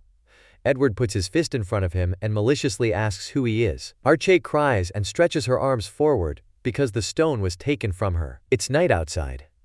A girl in a dress is standing in front of a huge, thick tree with lush foliage. She raises her head up and asks the sacred Sira tree why it called her so late at night. The girl realizes that he is overwhelmed with a sense of joy. She wonders what is going on. Suddenly, a pillar of light appears in front of her and the same person appears who appeared in the same way in Luke's house. The girl looks at him questioningly. She is surprised by her appearance and realizes how incredible this power is. Looking at the girl who appeared, she wonders if it's an elf, but later denies it. The girl understands that this is a high elf. The high elf raises his hand and looks up at the tree, informing that it is a sacred tree. A girl in a dress bows before him and addresses him as a gentleman, informing him that her name is Ulrika. She is a half-elf and is a priestess of the sacred tree of Sira. The elf puts his palm in front of him and asks him to finish with the formalities. He looks at Ulrika and tells her that Sira is a beautiful name, but you cannot call the real name of the tree, because it is directly related to its life force, and she, as a priestess, must guard him. Ulrika agrees with the elf, but asks him what brought him here anyway. The elf pronounces the name Aliyah. The girl looks at him questioningly. The elf looks at Ulrika with a smile and says that she would call him Akalia, because if he had given his full name, they would have sat here until morning. Ulrika agrees with him and asks why he is here. Aliyah stands in front of the girl and tells her that he wants to take a look at the thing she recently received. The girl asks him again. The elf apologizes to Ulrika because she feels time differently, because it was a couple of days ago he says that this thing is round. The girl guesses what Aliyah means. This is the mysterious stone that the main character conjured. Ulrika apologizes to him for having already given this stone to the village headman. All goods produced here are transferred to the Margrave. Aliyah says it's a pity. Ulrika asks the elf if this stone has any special powers. Aliyah holds up her finger and is about to tell her something. Aliyah admits with a smile that there is actually nothing in this stone. Ulrika is surprised to say that she understands everything. The elf informs with a smile that the only one who is special here is the one who made this stone, Ulrika looks at the elf in surprise and thinks about his words that someone made him. Aliyah puts her finger to his temple and says that he feels something. Suddenly, a column of light falls on him, after which he disappears. Ulrika puts her hand to the sire tree, asking for help to find the trace of Mr. Aliyah. She wonders where he could have gone. The girl holds her head and realizes with her eyes closed that she has found him. She sees a house in front of her, realizing that this is Luke's house. There are hills and trees behind the house, and a tree with a roof stands in front of it. The girl runs away and informs the tree that she has gone. Ulrika hopes that the elf will not cause a commotion there. Sonia is holding a crying Archie in fright, while Edward pointed his sword at the elf who is holding the stone. Everything is scattered on the table. The malicious Edward asks Aliyah if he is an elf, what he needs here. He won't let anyone hurt his family. Edward thinks about the fact that he didn't even notice his movement. It must be magic. Aliyah holds up a stone in front of her with a smile and tells them that he just came here on the trail of this stone. Crying Archie waves her hands and says that this stone is hers, because her brother made it for her. The mother asks Archie to calm down. Luca asks to return the stone to his sister. Aliyah looks at him questioningly, and Edward is surprised. The main character looks seriously at the elf, who looks at the guy with a malicious smile, realizing that this is exactly him. Aliyah comes down and approaches the boy and holds his head, asking if he made this stone. Edward furiously rushes forward with a sword and orders the elf to take his hands away from his son, or he does not vouch for himself. The elf beats off the sword with his hand. Aliyah holds his hand in front of him, next to which a broken sword point flies by. He apologizes for scaring them. Edward, with a broken sword in his hand, looks at the elf in shock. Aliyah mentally asks not to anger the half-elves, because they are not their equal. The elf looks seriously at the shocked man.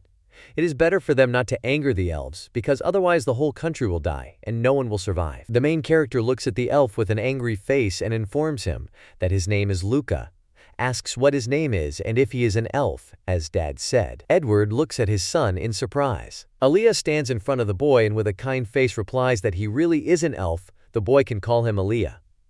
Luca says that then he will ask another question. Luca asks Aliyah why he came here and scared his family. Aliyah looks at him in surprise, while the boy's family is watching him in fear. The boy tells the elf that he made his sister cry. Arch looks at his brother in tears. The main character also informs the elf that he has also angered him on top of everything else. The elf looks at the guy with a serious face. Aliyah bows slightly to all fate and asks for forgiveness. He was just so curious that he rushed here without thinking. The elf gives Arja the stone ball, asking her to take it because it's hers. The girl happily takes the ball and thanks the elf. Aliyah informs them with a smile that he did not intend to scare anyone. He asks them if they can help him. He asks how people express their remorse. Luca and his father look at him seriously. Ulrika is running towards the house of Luke and his family. She has difficulty breathing and is already tired. She runs to Mr. Aliyah. Ulrika enters the house and is shocked that Aliyah is on her knees asking the family to accept his sincere regrets. Luke says his posture should reflect his remorse. Edward looks at Ulrika, calling her sister. Edward asks Ulrika if she knows that elf, pointing his finger at the bent Aliyah, which makes the girl surprised. Archie plays with a stone, with a smile. Ulrika, with a serious face, informs that even the king himself is obliged to bow his head to this elf. She reports that he is a high elf. Everyone is surprised. Edward, Sonia, and Ulrika regretfully kneel next to Aliyah. They apologize to him for their ignorance. They didn't want to make him angry. The elf asks them to stop, because he should be the one apologizing. Archie and Luca stare at it, dumbfounded. Luke looks at the high elf, surprised that he is a high elf. He didn't even know that his sister was a half-elf. Everyone sat down at the table. Ulrika apologizes to the boy with her eyes closed, because she does not want to scare the villagers, so she did not tell. Aliyah says that people start rumors about elves, so they began to be afraid of them, although in fact they rarely get angry. Ulrika looks at the main character with regret, asking if he is afraid of her. Luke completely denies this. He looks at the high elf, who is drinking something from a mug, and says that Aliyah is not scary either, they just needed to talk to each other. Aliyah is smiling. The high elf stretches out his hand to the boy with a wide smile and informs him that he wants to be friends with him. Everyone looks at him in surprise. Archie holds a stone with a smile. Aliyah says that his magic crystal is simply amazing. Luke says it's just an ordinary stone without any abilities. Aliyah looks at the boy and asks him what he is talking about, because if he has no powers, it does not mean that he is useless. In his opinion, this is a real masterpiece. Luca looks at him in surprise and questioningly. The elf suddenly jumps up from his seat, which scares everyone. He begins to talk a lot about this magic crystal. Aaliyah holds out both hands in front of her and continues the huge story about the crystal. Everyone looks at him in shock, and Luca asks him to be shorter. The elf tells them that he will now show them everything in practice. Light begins to appear in Aaliyah's hands. A sword appears in front of his hands. Blushing, Aaliyah holds in front of her a sword that she has just created, and informs that it takes a lot of mana to make this wooden sword. The elf begins to get angry. Raising his sword up, he says that this is why creating objects is one of the most difficult parts of creation magic. Ulrika asks the elf to stop there. Aaliyah glares at the girl, asking what she needs, because he has just started. The family is very grateful to him for his detailed explanation. However, not all people have enough knowledge to understand an elf. Everyone is shocked by how much information the elf has given them. The elf sarcastically realizes that they have a lot of enthusiasm. He says that in this case he will repeat everything again. Aaliyah awkwardly holds her head and gives the sword to Edward. This sword is a gift as an apology for the intrusion. Edward thanks him. Edward looks at the elf with a smile and says that he understands that he is interested in the power of the bow. He will try to talk to the village headman and buy him out. His mother tells Luke that everything would be easier if he told the truth in church. Luca apologizes. Aaliyah, beaming with joy, asks her father if this is true. He says he is very glad and thanks them. The main character looks at the elf with a smile. He can't even believe they were afraid of him. It's still night outside. Edward says it's getting late, so it's time for them to leave. Ulrika tells him that he is right. The coachman is driving a carriage with 2 horses in front. There are hills and trees behind. An elderly man and a woman with glasses are sitting inside the carriage. The man adjusts his tie and says that the funeral of the Viscount's son went well. The woman agrees, calling him master. A woman with a serious face adjusts her glasses and reports that, however, she is still not sure that the Viscount's family is responsible for the incident with Edward. She just can't let my sweet grandchildren be bound by a death contract. The man tells her that this is an act of respect for the laws of the aristocracy. The woman understands, but something in her resists. The man thinks that it is the stubbornness of the half-elves that speaks to her. The woman with glasses is called Caroline. She is a half-elf. She is the head maid in the man's house and has many responsibilities. The sister of Ulrika, the priestess of the village of Traim. She is also his mother-in-law and Edward's grandmother. There is a rather complicated relationship between her and the man. The family tree. Christopher tells us that his wife and Edward's mother are Caroline's daughter from her first marriage, and now she is married to the headman of the village of Traim. Now she has taken it into her head to pretend to be his wife and, consequently, the grandmother of Luke and Archie. Caroline informs us that they have arrived. Christopher asks the coachman to stop the carriage at this place. Christopher and Caroline step out of the carriage into the fresh air. Christopher doesn't know about whom. He asks how many of them there are. The woman replies that there are about 200 of them. The man calmly says that there are more of them than he expected. A horde of armed men is moving towards them. One of them, a bearded man in a Viking helmet and with a sword, says that they will take the woman and the money later. He orders his men to kill the old man first. Christopher says they attacked them knowing they were nobles. He's not sure if it's bravery or stupidity. Caroline says it's probably stupid. The chief of the horde tells them that they don't care about their status. He points the sword in their direction and orders the men to attack them. Christopher tells them that now they will know why they became nobles. He puts his hand in front of him, in which a magical flash appears. A flash hits the main one of this horde, from which he flies back, dropping his sword to the ground. He lies on the ground and coughs, asking if it's magic. Christopher stands quietly, and is surprised that he survived. Asks him to raise his head. A man on all fours says that even with magic, it is impossible to kill 200 people at once. Christopher points with his finger and asks him to look back. Behind him lie all his men who have already died from Christopher's magic. The man asks in shock what it is. Christopher informs him that it's all magic. Unable to move, he continues to stare at the dead people. Caroline adjusts her glasses, and with a serious face tells him that this blow was equivalent to hitting a stone slab. It was quite enough to get rid of so many people. The man falls to the ground and lets out a nervous laugh. Caroline tells us that the power of the aristocrats is not in power, but in magic. Christopher goes on to say that magic can even get rid of an army. Christopher, with a gloomy face, reports that aristocrats are no different from monsters defending their possessions. The carriage is leaving. Christopher says that he thought they were sent by the Viscount, but that's not all. They decided to do this because of the monster that came from the magical forest. Christopher and Caroline are sitting opposite each other. The woman says that a bunch of refugees who were driven out of their homes by monsters. Christopher says that he was first informed about the monster 10 years ago, when the conflict with the Viscount began. He tells the woman that, judging by the direction, he is moving to the village of Trahim.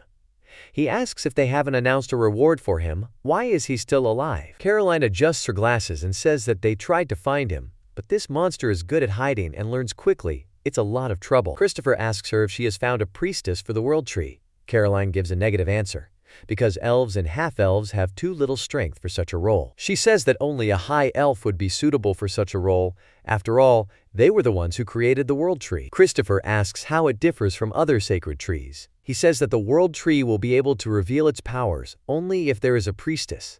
It is not surprising that they have so many problems with monsters. Caroline says that half-elves and elves can be eliminated until a high elf appears. They are powerless. The horses continue to drive the carriage. Christopher suggests that a person with sufficient powers may appear. Caroline is surprised by this and says that she has never heard such an absurdity. Christopher says anything is possible. There is a stone that Luca created.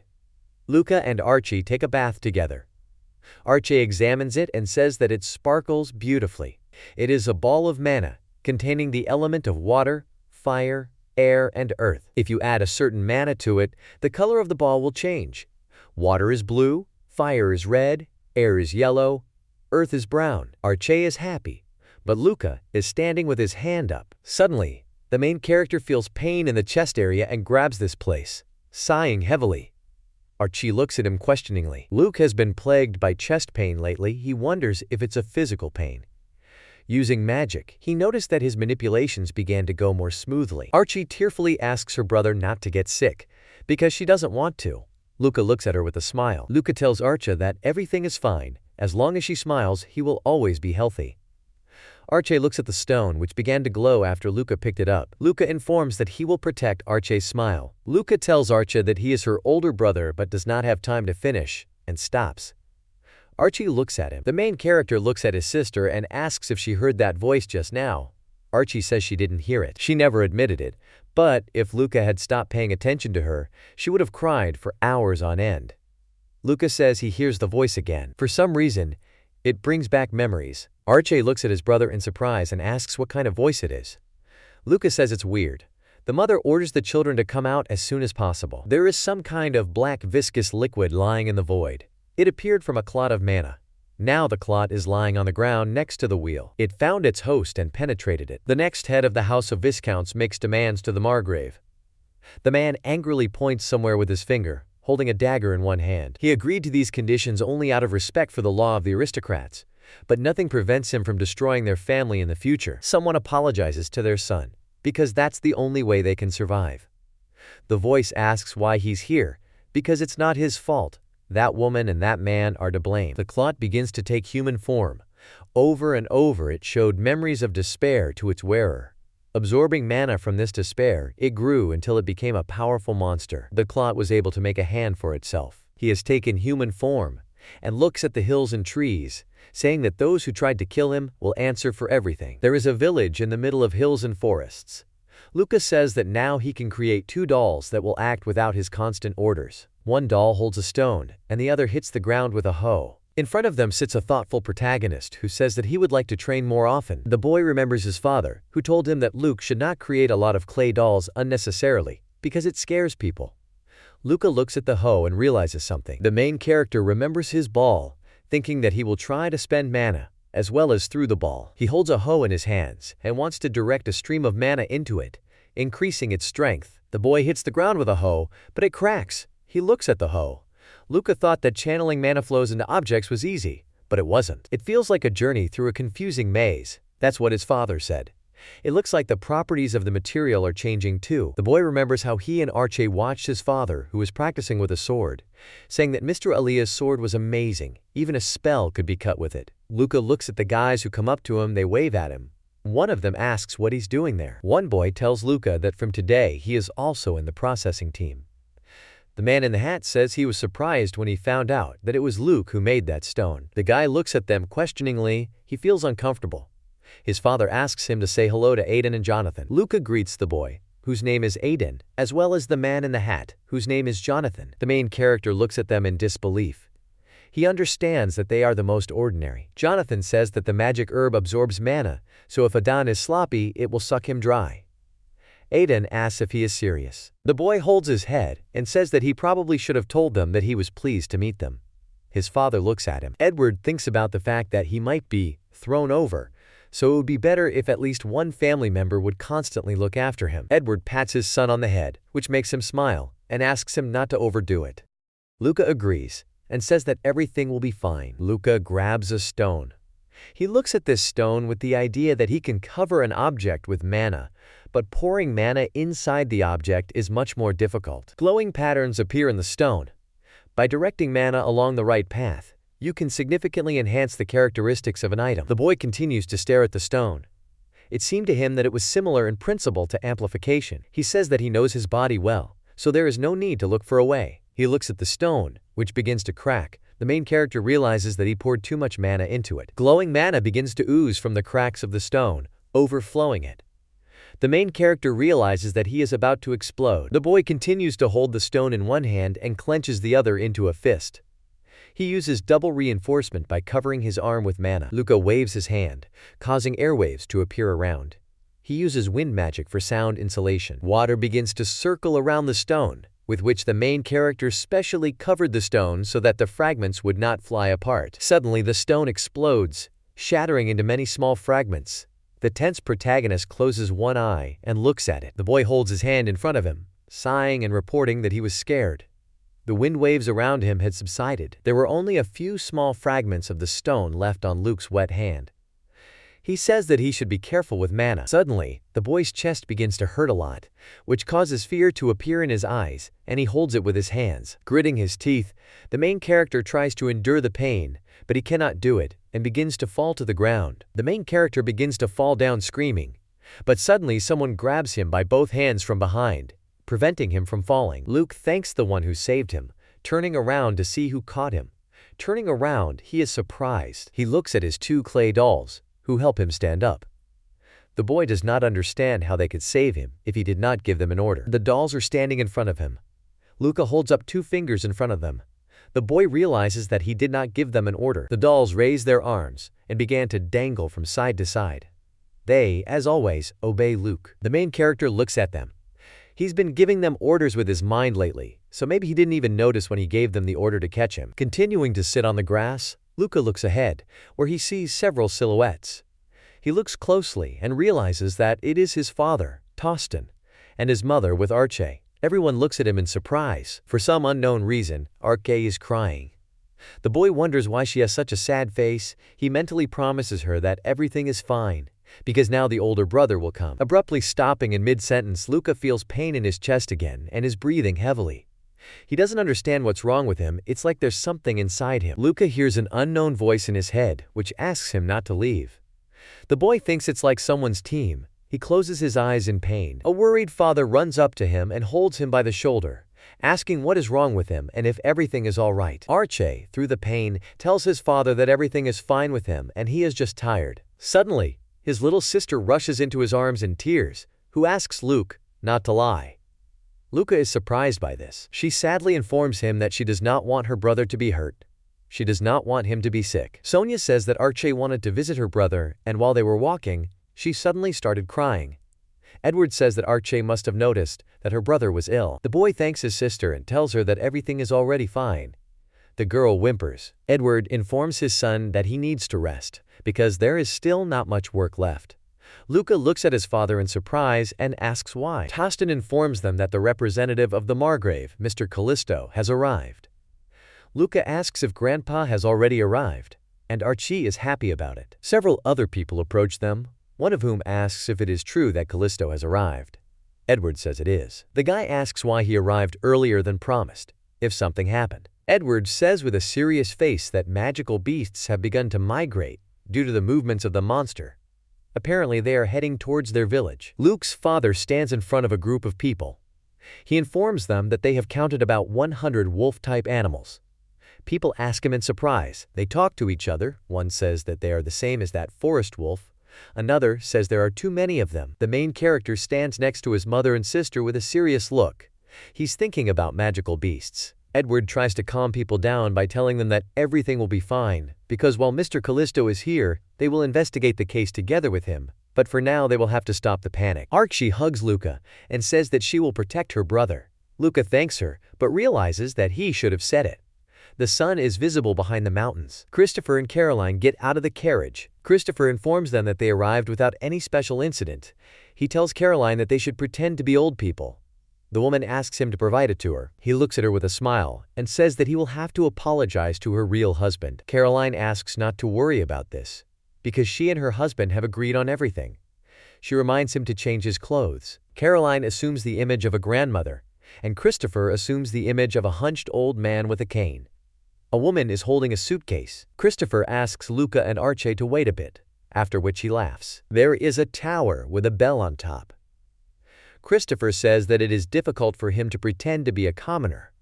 Caroline tells him that it suits him. There are several wolves in the forest, with white eyes and huge mouths that drool. Horns stick out of their heads. Houses can be seen in the distance. Someone says that there is a village ahead, and they have provoked magical beasts. It sticks out its tongue and says it can use it. The long-haired creature laughs and says that he will do so. It stands next to the wolves. Liquid drips from his hand. Christopher and Caroline knock on the door of Luke's house. Christopher tells Luke and Archie that their grandfather has arrived. Caroline asks them how they are doing. Luca wishes Grandma and Grandpa welcome. Edward waves at them with a smile, and Archie is happy to see them. Christopher, aka Callisto, is here on behalf of the Margrave. Luca realizes that his father looks like him. Callisto asks if they remember him. Luca looks at Caroline, but doubts that she is a grandmother, and realizes that she looks more like a sister from the church. She tells the children that they have grown up a lot. The main character points at his grandmother and asks why she has such long ears, if she is an elf. Edward and Sonia look at them in shock. Callisto realizes that they didn't tell them.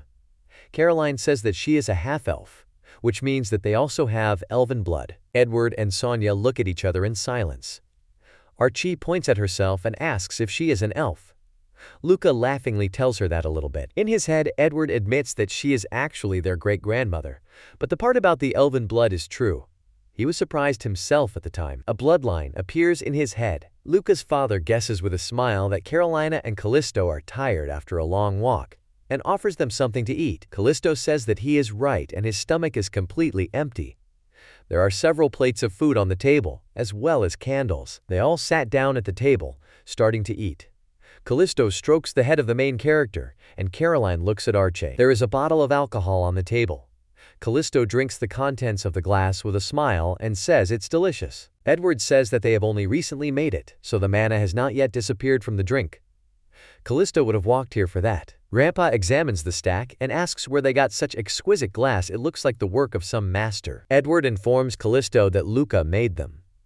The grandfather turns around in shock and looks at his grandson. Luke's father says that the boy created them with the help of magic, and it happened by accident. Callisto scolds his son because to create glass with magic is not for him to light a fire. The main character watches them in disbelief. Grandpa says that even to create the simplest materials it takes a lot of effort. Edward finally agrees with him. Suddenly, a voice in the boy's head tells him that he barely managed to get it for his birthday. The boy is surprised. He wonders where that voice came from again. He is interrupted by Callisto, who asks how he made the stack because he does not feel any mana from these stacks, asks if it is exactly magic. Everyone is looking at Luke and his grandfather.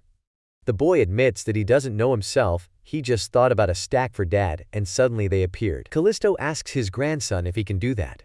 Grandpa conjures a water ball with his finger. Luca realizes that this is a water ball of everyday magic. He says he conjures exactly the same. Grandpa looks at the boy in surprise and thinks about the fact that there are not even any distortions.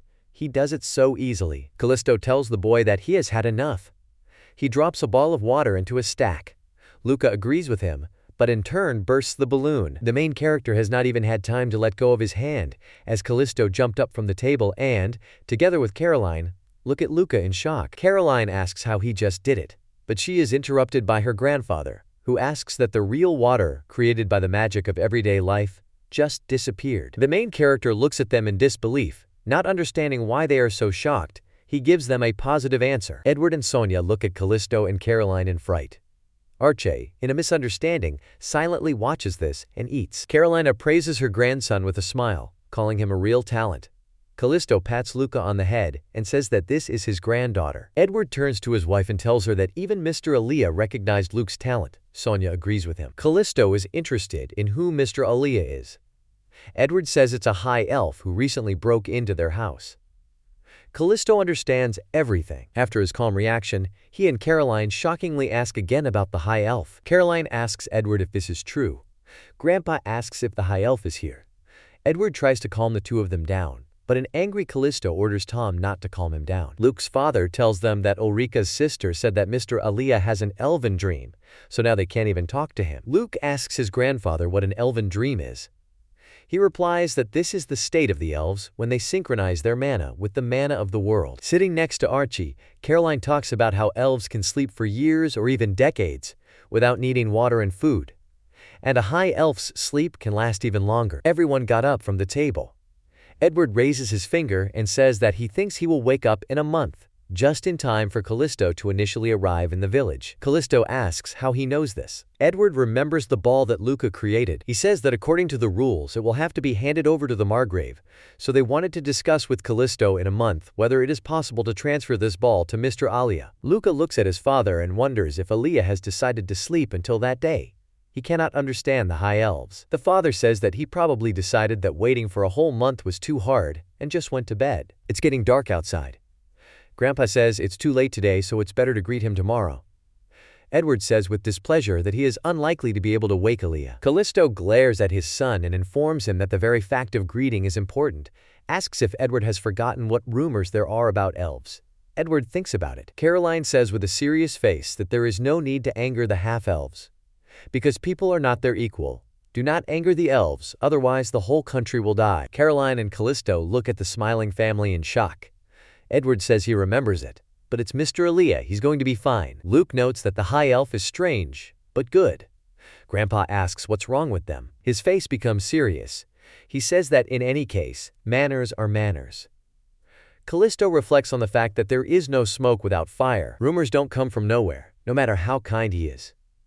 A dark silhouette in a raincoat stands near a huge tree. It's not for nothing that they say, do not anger the high elves, otherwise no one will survive. There is a smiling girl hiding in the foliage, saying something about a bow and a ball. Callisto teamed up with the villagers in order to strengthen their defenses against monsters. There are several tall wooden towers, on which one person stands. Several people place stones on top of each other to create a wall. There are also stakes on the ground, for defense purposes. Even if they try to attack them, they can slow them down. Callisto gravely orders something to his son and the second guy with the hammer. The main character points his finger at the wooden screen on which the animation appeared. Archie and another girl are watching this. At this time, Luca was playing with magic. The girls look at him happily. He also helped around the house. Luca is standing in front of his mother, who is carrying something in a basket. Archie holds a chair while the girl hangs out the laundry. Luca is carrying a basket of carrots. In general, his days were more or less peaceful. There is a church in the middle of the village. Suddenly, there is a loud sound all over the village. Everything was peaceful until the signal of the magical beast's approach sounded. The man on the tower hits something with a hammer, which causes a loud signal. Callisto, Edward, and another guy are standing in front of all the people who are listening to them. Edward says that first he will ask them all to calm down. The faces of all people become serious and angry. Edward says that magical beasts are very dangerous. If they enter the village, there will be many victims. Archie, Luca, and their mother are standing there. Edward had taken action against them in advance. Edward clenches his fist and encourages all the people that this is not all. This time Callisto is with them. An amazing magician sent by the Margrave himself. He informs people that they are not afraid of animals. Edward stands in a confident pose with his sword arm raised up. He asks all people to believe him, because this is his home. The sword begins to glow with a kind of flame, after which it becomes huge. Luke's father informs everyone that he will protect the village. All the people become joyful and motivated. They shout the names of Edward and Callisto. Edward says that if someone gets hurt, immediately contact the Holy Father and Sister, they will heal them. The Holy Father and Sister are standing among the crowd. A joyful Edward approaches the family, raising his hands, and asks Archie if he is cool. Archie responds positively with a smile, saying that the sword is also cool. Callisto looks at his son's sword in surprise and asks where he got such a sword soaked in mana. Edward laughs and says that he was also surprised and that Mr. Aaliyah made this sword for him. Callisto is very surprised, saying that this is impossible, and asks if this sword was created by the High Elf himself. Edward says with a smile that he can't believe himself, because now even someone like him will be able to fight back with a magician. His family is watching him. Grandfather points to the sword with his hand, saying that he is not talking about this. There can be no such thing as a high elf creating and giving a sword. Edward says that he did it after all, but Callisto argues with him. Callisto approaches Edward and gravely orders him not to dare to show this sword to anyone. A frightened Edward agrees with him. Callisto calls Edward and Luca to come with him. The boy and his father agree with him, but the mother is surprised by this. Frightened, she asks Edward if Luca will go with them. Archie holds his hands in front of him and says that Grandpa is scary. Grandpa tells Sonia that Luca will be with him. Edward assures them that he will only help them with arrows and asks his wife not to be afraid. Luke agrees with them, but his mother objects because he is only 10 years old. The main character stands in front of his mother, who holds Archie in her arms and tells her that she wants to go too. He looks at her with a smile, telling her that he wants to protect the village, Mom and Archie. The boy's younger sister and mother calm down after his words and look at him with a smile. Luca promises them that he will not get into trouble. His mother and Archie believe him. Edward looks at Callisto. People are standing behind stakes that form barricades. Someone is standing with a sword, someone with a bow. Luca puts a bunch of arrows on the ground and says he brought more. Jonathan examines the arrows. He says that he will not get into trouble, but something is bothering him. Luca asks what's wrong. Jonathan takes one pile of arrows tied with a rope and says that there are a lot of them, but it's still not enough for everyone. Luca looks at Jonathan and raises his finger up, saying that there is nothing to worry about because these arrows are just for them. The main character runs away, saying that he went to make arrows for everyone else. Jonathan looks after him in surprise. Jonathan asks the running boy if he has enough mana. Luca thinks that this is strange because he can collect mana from the outside so as not to use his own. Maybe they're so worried because he's a kid. Roger stands in front of Edward and Callisto. His grandfather tells him that his scouting party did a good job. Edward asks Roger if there are any changes. Roger informs them that the magical beasts have stopped right at the exit of the forest and another group of beasts has joined them. Callisto and Edward are surprised. Two magical beasts are standing next to each other. Edward asks why they have teamed up, because they usually fight with each other for territories. Edward turns to Callisto and asks what he thinks about this. Grandpa says that maybe someone else is controlling them. There is a dark silhouette standing on a hill among the trees, watching something.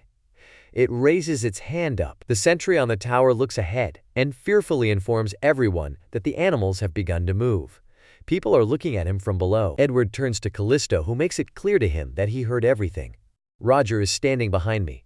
Callisto says we need to move forward. Roger is standing in front of a crowd of people who are armed with bows. They are all preparing to fight back against magical beasts. Edward warns everyone that they would shoot at the animals without stopping. The main thing is to shoot them, and he and Callisto will finish them off. The magical beasts began to attack, quickly running forward. Roger and the rest of the archers are preparing to shoot at them. Edward orders them to shoot, pointing at the beasts with his sword. A hail of arrows rain down on the beasts. Some of the arrows hit the beasts. There are already several arrows sticking out of the beasts, but they still continue to strive forward. There is a dark silhouette at the top. The creature on the rock continues to stand without engaging in battle. It means that they didn't even notice it. It calls them brainless commoners and laughs. Callisto and Edward are standing, not attacking the enemy yet. Suddenly, Edward notices something with a serious face.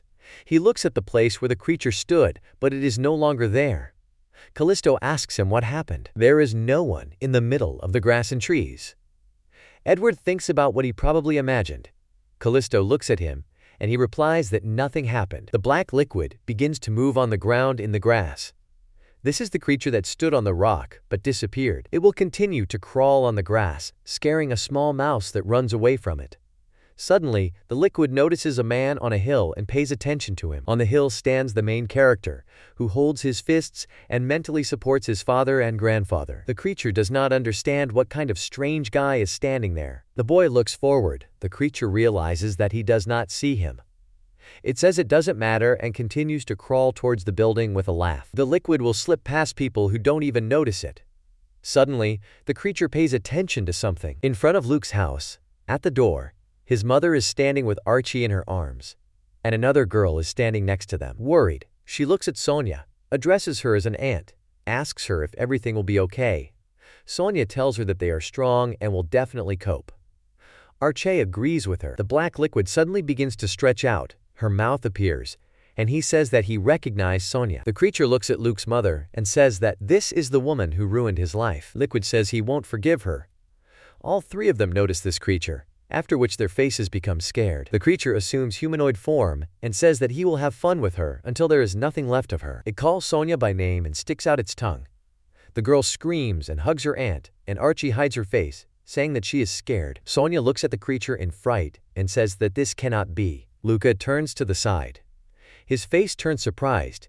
He realizes that he has a bad feeling. He starts walking towards his house because he understands that he has to go to his mother and sister. However, he feels pain in his chest again, holds onto it, and falls to his knees with a cough. Callisto and Edward pay attention to him. The two of them look at the main character in fright. The father calls the boy by name, and Callisto asks what's wrong with him. The boy blushes with pain and cannot understand where it comes from. He tries to find the strength, because he has to hurry to his mother and Archie. Luke's soul doesn't seem to let him go. Something inside controls his body.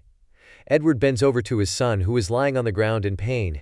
He asks Callisto what's going on. Callisto is trying to understand. With an evil face, Callisto understands everything and informs that this is impossible. The effect of contract magic is acting on the boy.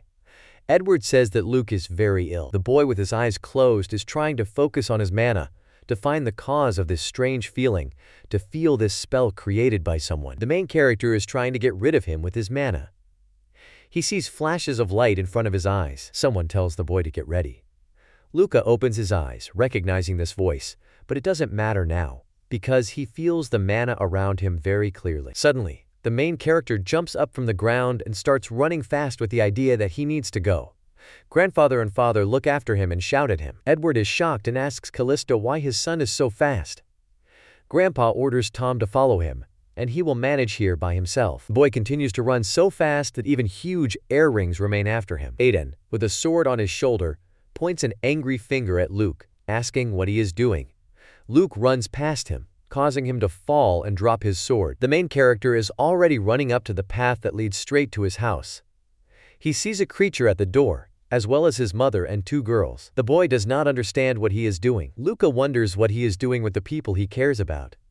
The creature looks maliciously at Sonia. The main character jumps into the head of this creature with his foot. Sonia and the girls are surprised by this. The head of this creature begins to deform. The main character is surprised and realizes that it is a slime. All three are happy about Luke's arrival, because he saved them.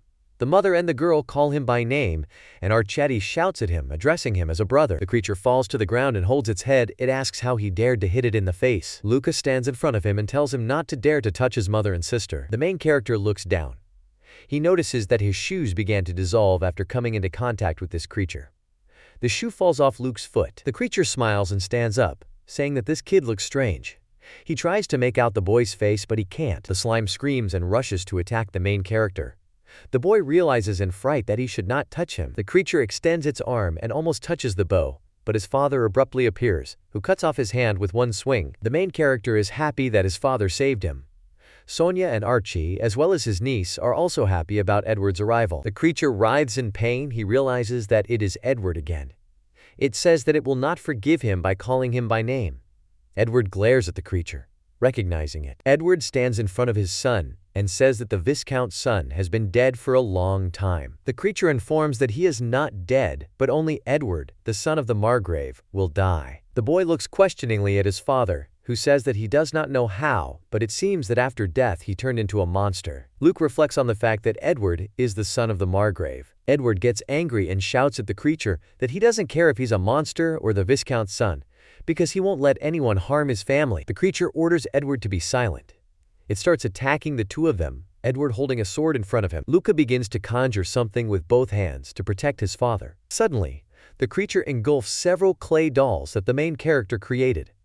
The creature asks in shock what it is. It starts to get very angry and orders these dolls not to touch him because he is an aristocrat. Taking advantage of the moments, Edward leaps towards him with a huge sword to kill him. He informs the creature that he stopped being an aristocrat exactly when he turned into this. Edward makes several swings with his sword, cutting the creature.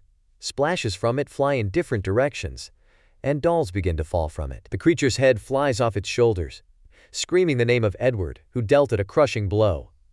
Sonia looks at him angrily. Edward says that he came here because of his contract. Thanks to him, he got his precious family. The creature's head is lying on the ground, and Edward turns to his son. Sonia looks at her husband with a calm face, and Archie is happy and says that dad and brother are so cool. Sonia and the girls go to Edward and Luke. Luca smiles and thinks about it. The worst almost happened this time. He wonders why he was born into a family with memories from a previous life. He would like to remember, but if that happens, he will no longer be so close to his family. Suddenly, a voice is heard in the main character's head informing him that this soul will be replaced. The boy's eyes turned black. Luke points his hand at his mother and sisters. Fragments appear in the air, aimed at them. Edward looks at his son in shock. Edward realizes that these are stone shells. He looks at his son in fright and asks what he is doing. Sonia and Archie look at Luca in surprise. Archie's face turns sad. She turns to her brother, who looks at them without a single emotion. Suddenly, the main character is stopped and brought down to the ground by clay dolls that he himself had created before. Edward watches in shock, not understanding how it is possible that even his own magic stopped him. The boy on the ground begins to breathe heavily. He clenches his fist and tries to figure out what he just did. The main character's eyes become ordinary. He realizes in tears that he just tried to kill Archie. Everyone is looking at the boy. Suddenly, someone says that despair is delicious. The severed head of the creature says that it feels power from the boy, but it cannot remember in any way. Edward stands in front of the head with a sword. It says that it looks like the memory was damaged during the rebirth. Edward realizes that he is alive, but is scared that it is talking in a female voice and is trying to figure out what is going on. The head informs that the aristocrat boy and the slime that swallowed him are already dead. Only she remains. Edward points a sword at her head and asks who she is and what she did with the bow. The head repeats Luke's name and says that it suits him very well, and also begins to make incomprehensible sounds. She looks at the boy who is being held by the dolls and says that she does not remember anything, but they are definitely related to Luke. The main character feels a headache and began to hold his head with his hands. The severed head takes on a female form and suggests that the boy's emotions taste delicious. Luca looks at her in fright, trying to figure out who she is. The boy remembers how in a previous life he stood in front of the house. Cars parked nearby. The main one holds several boxes of ribbons in his hands. These are gifts for his mom, dad, and sister. One box is big and the other is smaller. 3 people were born exactly on the same day, but only one of his birthdays fell on a different date. With a smile, the main character says that his father has long wanted this Seiki set. He will definitely be happy with the gift. Luca realizes that these are memories of his past life. He joyfully comes home, informing mom and dad about it, but asks about the guests he notices in the house. A dark-haired girl is sitting at the table opposite his mom and dad. The main character realizes that it must be their neighbor. She looks at the guy with a smile and wishes him welcome home, calling him Rue. He asks her with an angry face what she is doing in his house. The girl tells him that his reaction is killing her. The main character's mother says that he goes to high school. The girl tells him that his parents have told him so much about him. His mother replies that he hasn't changed at all. The girl's smile disappears from her face, after which she orders her to be silent, pointing at her with her finger, which causes the mother's head to tilt to the side. The main character is shocked and asks mom and dad what's wrong with them, after which he drops all the boxes on the floor. He looks at his parents, asking the girl what's wrong with them. They are sitting motionless. Their eyes have turned completely white. The guy yells at her, asking what she did to them. The girl replies that they are fine, just unconscious. The girl smiles maliciously, holds her chin and tells the guy to ask better about what she did to his sister Chi. The guy maliciously approaches her and screams, asking where Chimari is and what she did to her. The girl continues to smile. She points her finger at the sofa, indicating that she is lying there. The guy turns around and sees his sister's legs lying behind the sofa. Chiuri is lying unconscious on the floor. The main character runs up to her, sits down next to her, and asks her to come to her senses. The girl approaches him from behind, pointing her hand at him, after which he straightens his back. She reports that she put her to sleep with magic. The main character realizes that he cannot move. He asks what kind of magic he is talking about and why she needs it. The girl licks her lips and says that she needs it for food, because she is a demon. Demons feed on human emotions, such as anger and love. The guy repeats the words magic and demons, but says that they do not live in a fairy tale. The girl agrees with him, but says that she is the only demon in this world. The girl leans towards the guy, wrapping one arm around his shoulder, and with a smile informs him that she has been reborn. The guy is scared. There are several elves, all of different heights. Demons possess mind-controlling magic, and their only natural enemy is the high elves. The demon asks the guy if he knows what spell the demons came up with to fight these monsters. She suggests telling him about it. She says it's a curse that says to kill everyone he cares about. She recalls that there was a high elf who admired people and their strength. His soul was outlined by a curse. The girl introduces a dark demon with a terrifying expression. He killed so many people that he became famous as the Demon King. Demons began to gather around him to enjoy the taste of torment. She represents the faces of demons. However, the Demon King killed them all, calling them pests. A hand reaches out to the demons, which makes them scared. Dying, this demon girl managed to gather the power of her fallen brethren, and that's how she was reborn. The guy asks why his family is the one. The demon licks his lips and tells the main character that this is because there is nothing tastier than despair. She looks at the boy's parents, saying that this is why she was looking for the most friendly family in the area, because the stronger the love, the deeper the despair. She looks at Chieri. The girl asks, what could be worse than being killed by your own family? The guy asks her what she means. She raises her hand up, and the guy starts to move, realizing that he does not control his body. She asks what the despair of a man who has killed his entire family will taste like. The guy grabs his sister by the throat and starts strangling her. He angrily realizes that his hands are moving on their own, and then asks the girl to stop it. The demon says that this is the curse. The deeper his love, the stronger the desire to kill. The main character trembles and continues to strangle his sister, trying to resist. The demon says that it is a twisted soul and demands from the guy that he kill everyone he loves. The guy continues to resist the curse, and his grip finally weakens. In tears, he mentally calls his sister precious. A scream is heard from the guy's house. A girl standing with her back to a guy tells him that he is gorgeous. She says that even a powerless person managed to fight back against the curse, says it's so sweet. The girl says that he is trying to resist. The main character was able to approach her and hit her, but she didn't even budge. The guy continues to hold his fist in the place where he hit the demon. She informs him that he has the power of the holy sword. The main character is angry and in tears.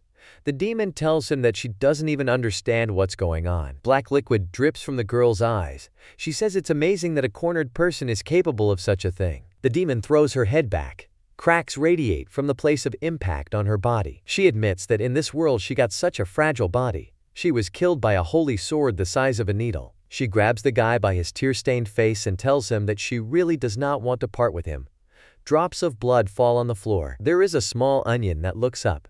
Sonia and Edward look at him with a smile, greeting their son. The boy lies and tries to speak, but it turns out only sounds. He's trying to figure out what's going on with him. The mother holds Luke in her arms, rocking him. The main character understands that he has become a baby, and he understands that this is rebirth. He remembers how the girl grabbed his face, as well as her words that she was dying, that she did not want to part with him. The main character realizes that she is dead. However, he realizes that she killed him at the same time. The boy is trembling in tears and lies in the arms of his mother. Images of his parents and his sister pop up in his head. He mentally apologizes to them, but is glad that he was able to protect them. Sonia, with Luca in her arms, asks him why he is crying. Next to him, Edward looks at his son with concern. Sonia asks her son to smile, and Edward begins to make a funny face and make different sounds in order to amuse his son. The boy finally smiles and looks at his parents. He understands that these mom and dad also love him very much. A voice is heard in the boy's head again, talking about a twisted soul, His eyes turn black. Luca starts hitting his mother in the face with his palms, which causes her to hit. The father asks in surprise why he suddenly started fighting. With a malicious face, the boy remembers the words of the demon. The smile of the demon girl pops up in his head, informing him that when the curse awakens, then the memories will return. The main character realizes that this is the curse, the desire to kill everyone he loves. The mother looks at her son worriedly and asks if he is hungry. Edward snaps his finger with a smile and asks Luca to look at it. The boy's eyes become normal, and he looks at his father, who conjured water. He says that water flies in the air and it's fun magic. Sonia is relieved to tell her husband that he is doing well. The boy wonders if there is magic in this world. The main character understands that the curse of the demon girl is also magic. Demons possess magic that controls the mind. He realizes that he can use this to resist her curse. Edward stands with a sword next to the demon's head. He shouts at Luke to come to his senses. Luca is holding his head. His mother and both sisters run to him. The demon girl's head smiles and pulls out her tongue, asking the boy if he remembered how close they were with her. Everyone gathered around the main character, who is sitting on his knees and holding his head. The dolls are holding him by the back.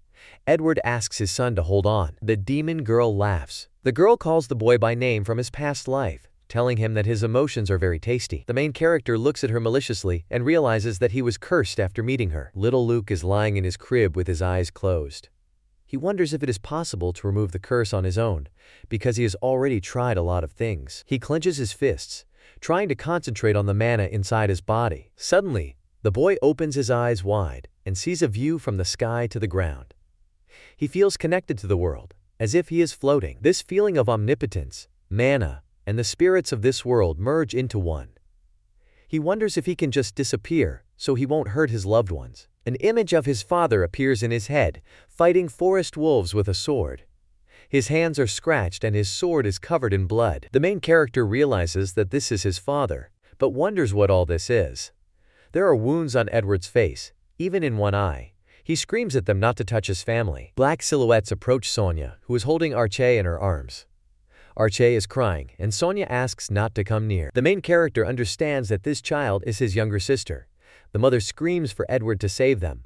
They both start crying. The main character understands that this is the future. All his loved ones will be in danger. He cannot die until he helps them. The boy is lying in the crib with a calm face.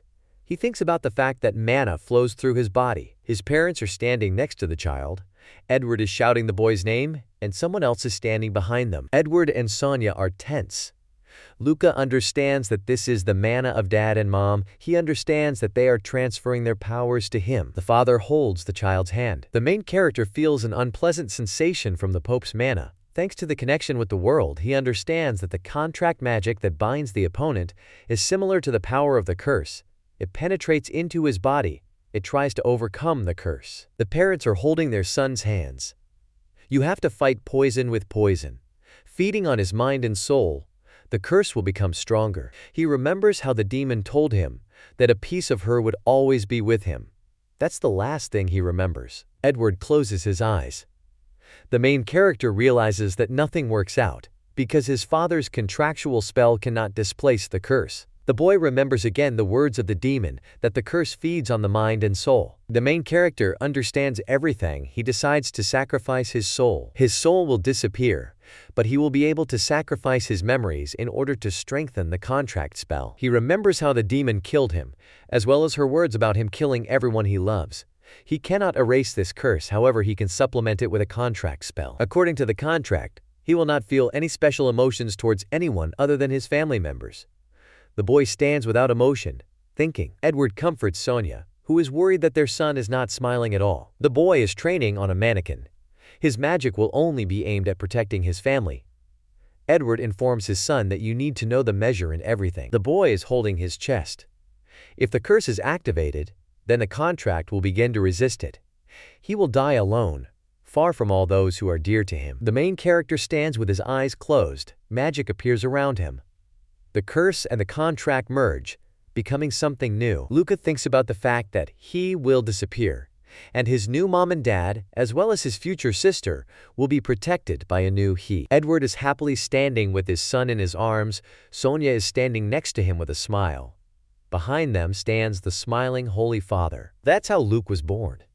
His parents are crying with happiness. Sonia kisses the little protagonist on the cheek. The boy stands in front of the demon's head. Everyone looks at him worriedly. He says that he remembered everything. It's the curse of the demon. The head says that this is true. The demon girl says with a smile that she does not remember herself, but she feels a part of herself in him, calls Luca Sweet Rue. The demon reports that she is overwhelmed by the emotions of the main character. Edward grabs his sword and swings it. He screams furiously and asks if she is torturing his son. Edward swings his sword and throws it at the demon's head. It hits exactly the target. The sword remains sticking out of the head. The father turns to his son and shouts his name. The boy continues to hold his head. The mother asks Luke if he is okay. There is one doll nearby, as well as both girls. The main character begins to breathe heavily with his eyes closed. Suddenly, the soul warps again. He opens his blackened eyes. The clay dolls immobilize the boy again. He orders his family not to approach him because he does not want to hurt them. Sonia begins to cry. The father looks at his son in fright and tries to figure out what to do. Luke's cousin is also crying. Arch, all tearful, clenches her fists and says that her brother is in pain and that she does not want to do this. The main character holds his head and mentally apologizes to Arch for swearing to protect her, and he only makes her cry. But he promises her again that everything will be fine. Luca thinks about killing himself in order to stop hurting his entire family. He remembers the moment he hit the demon girl, the power by which he killed a demon in another world. He will create a holy sword and put all his mana into it. He represents the holy sword, which is all shiny. By piercing his body with this sword, he will destroy both the boy and the curse itself. The main character tries to resist the pain. He thinks about the fact that even if he dies, but his loved ones will not suffer. He looks at his worried family. He mentally thanks them all for loving him, and he loved them. His younger sister stands in front of him with a sad face and tears, and then asks her brother not to do this. The main character begins to say goodbye to her, but the girl screams at the boy with all her might that this should not be done. In the head of the main character, the voice of his younger sister is heard once again, shouting that it is not necessary. Luca is outraged by the fact that it is very noisy. Luca remembers his words about how he told Archa not to disturb him while he was sleeping. Arche looks questioningly at his older brother. She realizes that her brother will not be there and begins to cry. Someone says that Luca is in trouble and he is coming now. The high elf asks you to rely on him, but he will need a little help. The elf asks the main character to wait. The boy opens his eyes in surprise and tries to figure out whose voice it is. Suddenly, roots appear from the ground, which embrace the boy and lift him up a little. The main character screams in surprise. The whole family looks at him, and the father wonders where the roots of the tree came from here. Suddenly, a voice comes from the side, informing Luke that if he dies, all the fun will be lost. Luca and his family look questioningly in the direction from which these words came. The high elf Aliyah approaches them, who closes one eye and yawns, saying that he knew there was something inside the boy, but did not think it was a demon's curse. Lifted into the air by the roots, the main character informs the elf that it is for this reason that he must end everything. Aliyah comes up to him, pointing at him with her hand, and asks Luca to wait, because he does not want to lose a close friend. He points his finger at Luke, and with a smile informs the main character that the curse can be destroyed. The boy looks at him and is surprised. Mr. Aliyah approaches Luke, informing him that fortunately, they have all the necessary conditions to destroy the curse. All of Luke's family is watching the elf's actions. Aliyah points at himself and says that he is a high elf, and there is also the boy's family, mana users. They all look at the elf in surprise. The high elf approaches little Arka, takes her hands and says that among the mana users, there is one who is able to conclude a contract with the world tree. Aliyah turns to Arkau with a smile, informing her that her powers can lift Luke's curse. The girl looks at him in surprise and asks again about her powers. Edward turns to the high elf, asking him about what kind of contract with the world tree he is talking about, and what it means in general. Aliyah says that this child is always climbing the sacred tree. There is a huge tree. A little girl stands with a plush bunny in her hand. The high elf tells that she unconsciously uses the powers of the tree in order to protect herself, and also to protect my beloved brother. Luca is standing with an axe in his hands. The main character asks if Arches feels his mana because of the power of the sacred tree. Alitia says with a smile that this is true, and it is true. Usually this requires the powers of the high elves, the legitimate guardians of the world tree. Luke's parents look at him in shock. He says that who would have believed that a girl with such privileges would be born in such a remote village. Aliyah continues to hold Archie's hands, informing her that she is the new keeper of the world tree. The girl looks at him in surprise. The high elf recalls the world tree, saying that in the magical forest, there is one world tree that has been living without a guardian for a long time, so with his help, the girl will be able to sign a contract with this tree. Edward objects and tells Mr. Alia that Arke is only 2 years old. The high elf asks them to be quiet, because the decision is made by Arke herself. The girl is trying to make a decision. She looks at her brother, who is being held by the roots of trees, and how he is in pain. The girl starts crying. She begins to cry loudly, but finally decides that she wants to save her brother.